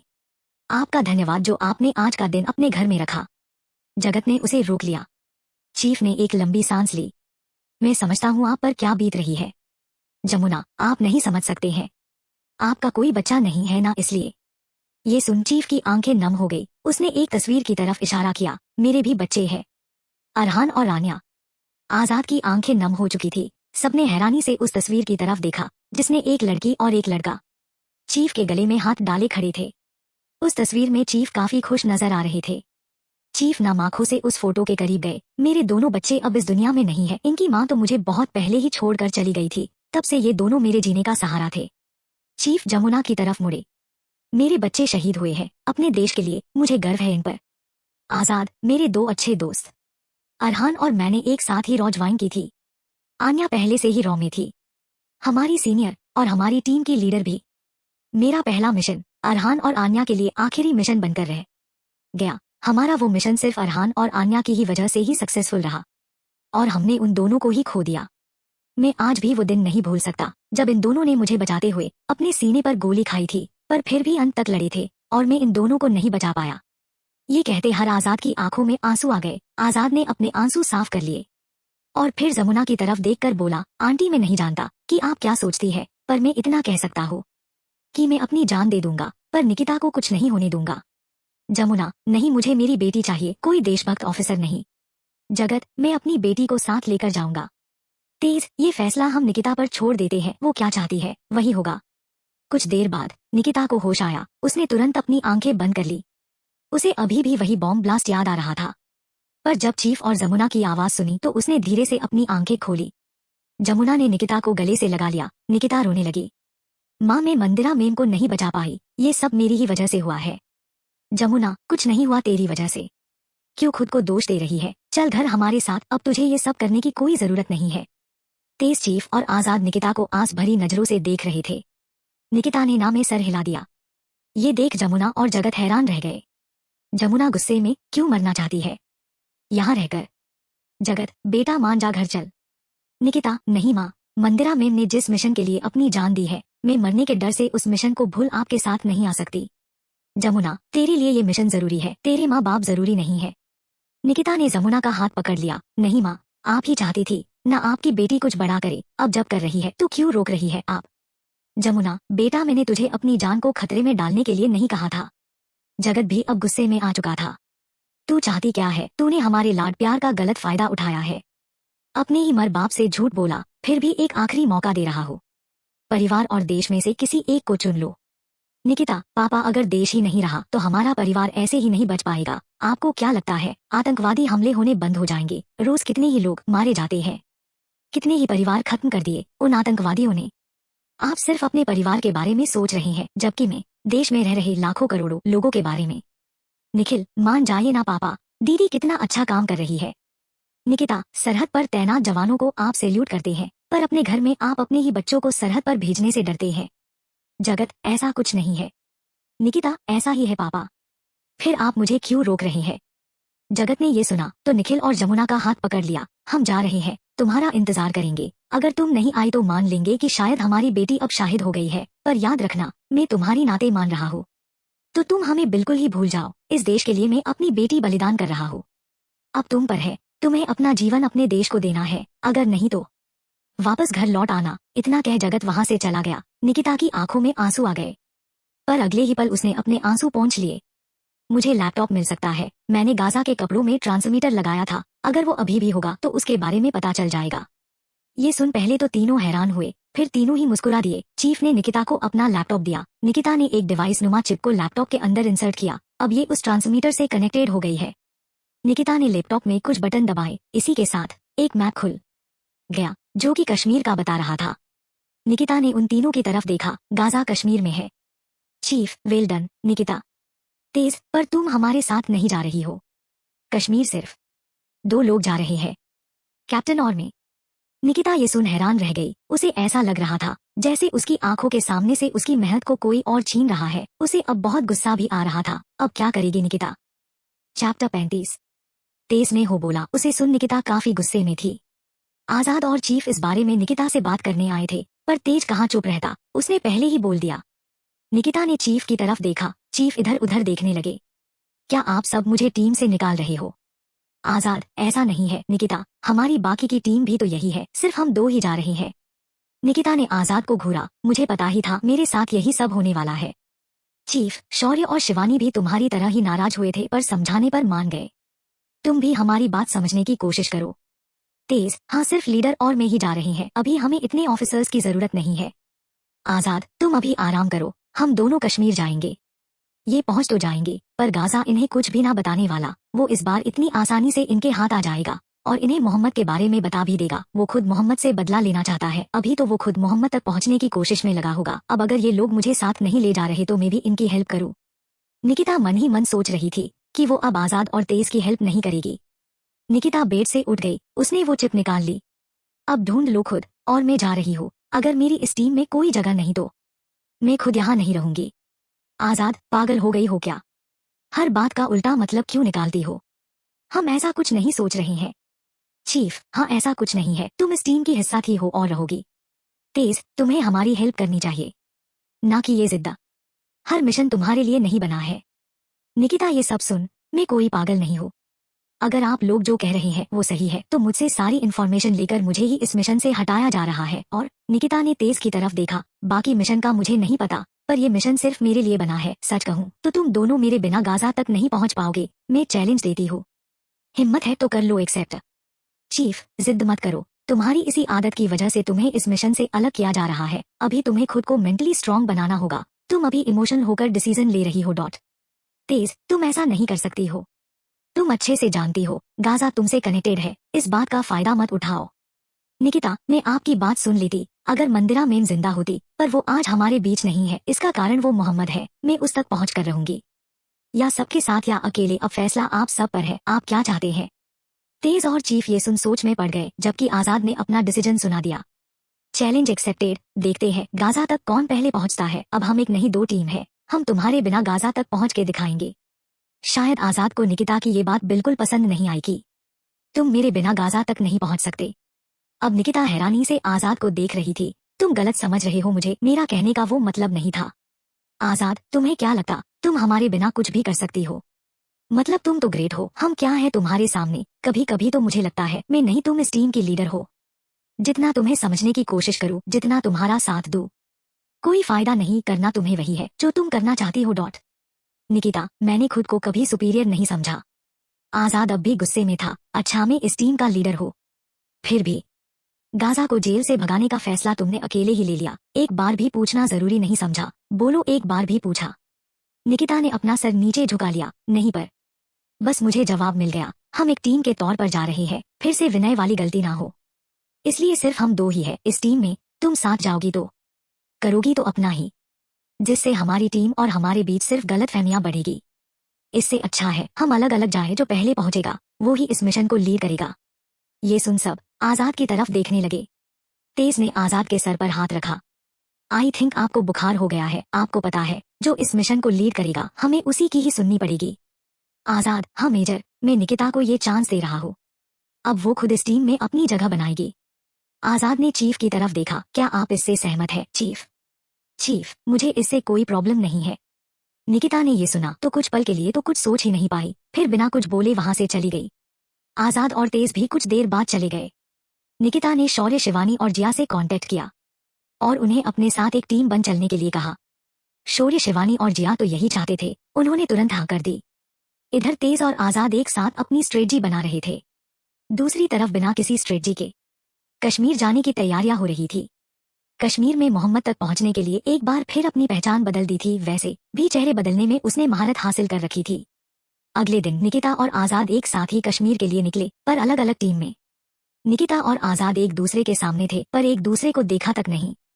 तेज तो फिर भी शौर्य, जिया और शिवानी से थोड़ी बातचीत करने की कोशिश कर रहा था। दोनों एक ही फ्लाइट से कश्मीर जा रहे थे, तो उनकी सीट लगभग पास ही थी। तेज ने पूरे टाइम जिया और शिवानी के साथ फ्लर्ट करता रहा। आखिर हमारे तेज है ही इतने हैंडसम, वो तो एयर होस्टेज को भी ना छोड़े। पर एयर होस्टेज समझदार थी, जो उनके चांद में नहीं फंसी।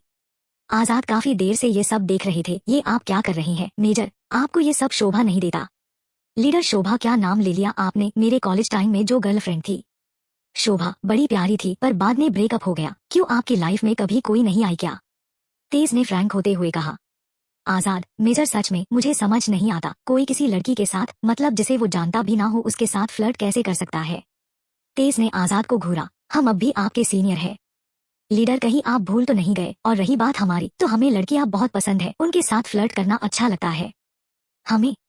आप ठीक ठाक ही दिखते हैं, आपको किसी लड़की के साथ एक बार फ्लर्ट तो करना ही चाहिए। आप ऐसे ही 24 घंटे गुस्से में खड़ूस सी शक्ल बनाए रहेंगे तो आपको कौन लड़की भाव देगी? सिंगल पैदा हुए थे, सिंगल ही मर जाएंगे, मतलब कोई प्रोग्रेस ही नहीं। ऐसा तो नहीं होना चाहिए लीडर, तेज ने मुस्कुराते हुए कहा। उनकी बात उनके पास वाली सीट पर बैठे निकिता, शौर्य, शिवानी और जिया भी सुन रहे थे। शौर्य, शिवानी और जिया तो फुल इंटरेस्ट के साथ तेज की बातें सुन रहे थे। सबसे ज्यादा उन्हें इंटरेस्ट इस बात में था कि कैप्टन नरेन किसी लड़की के साथ फ्लर्ट करेंगे तो कैसे लगेंगे।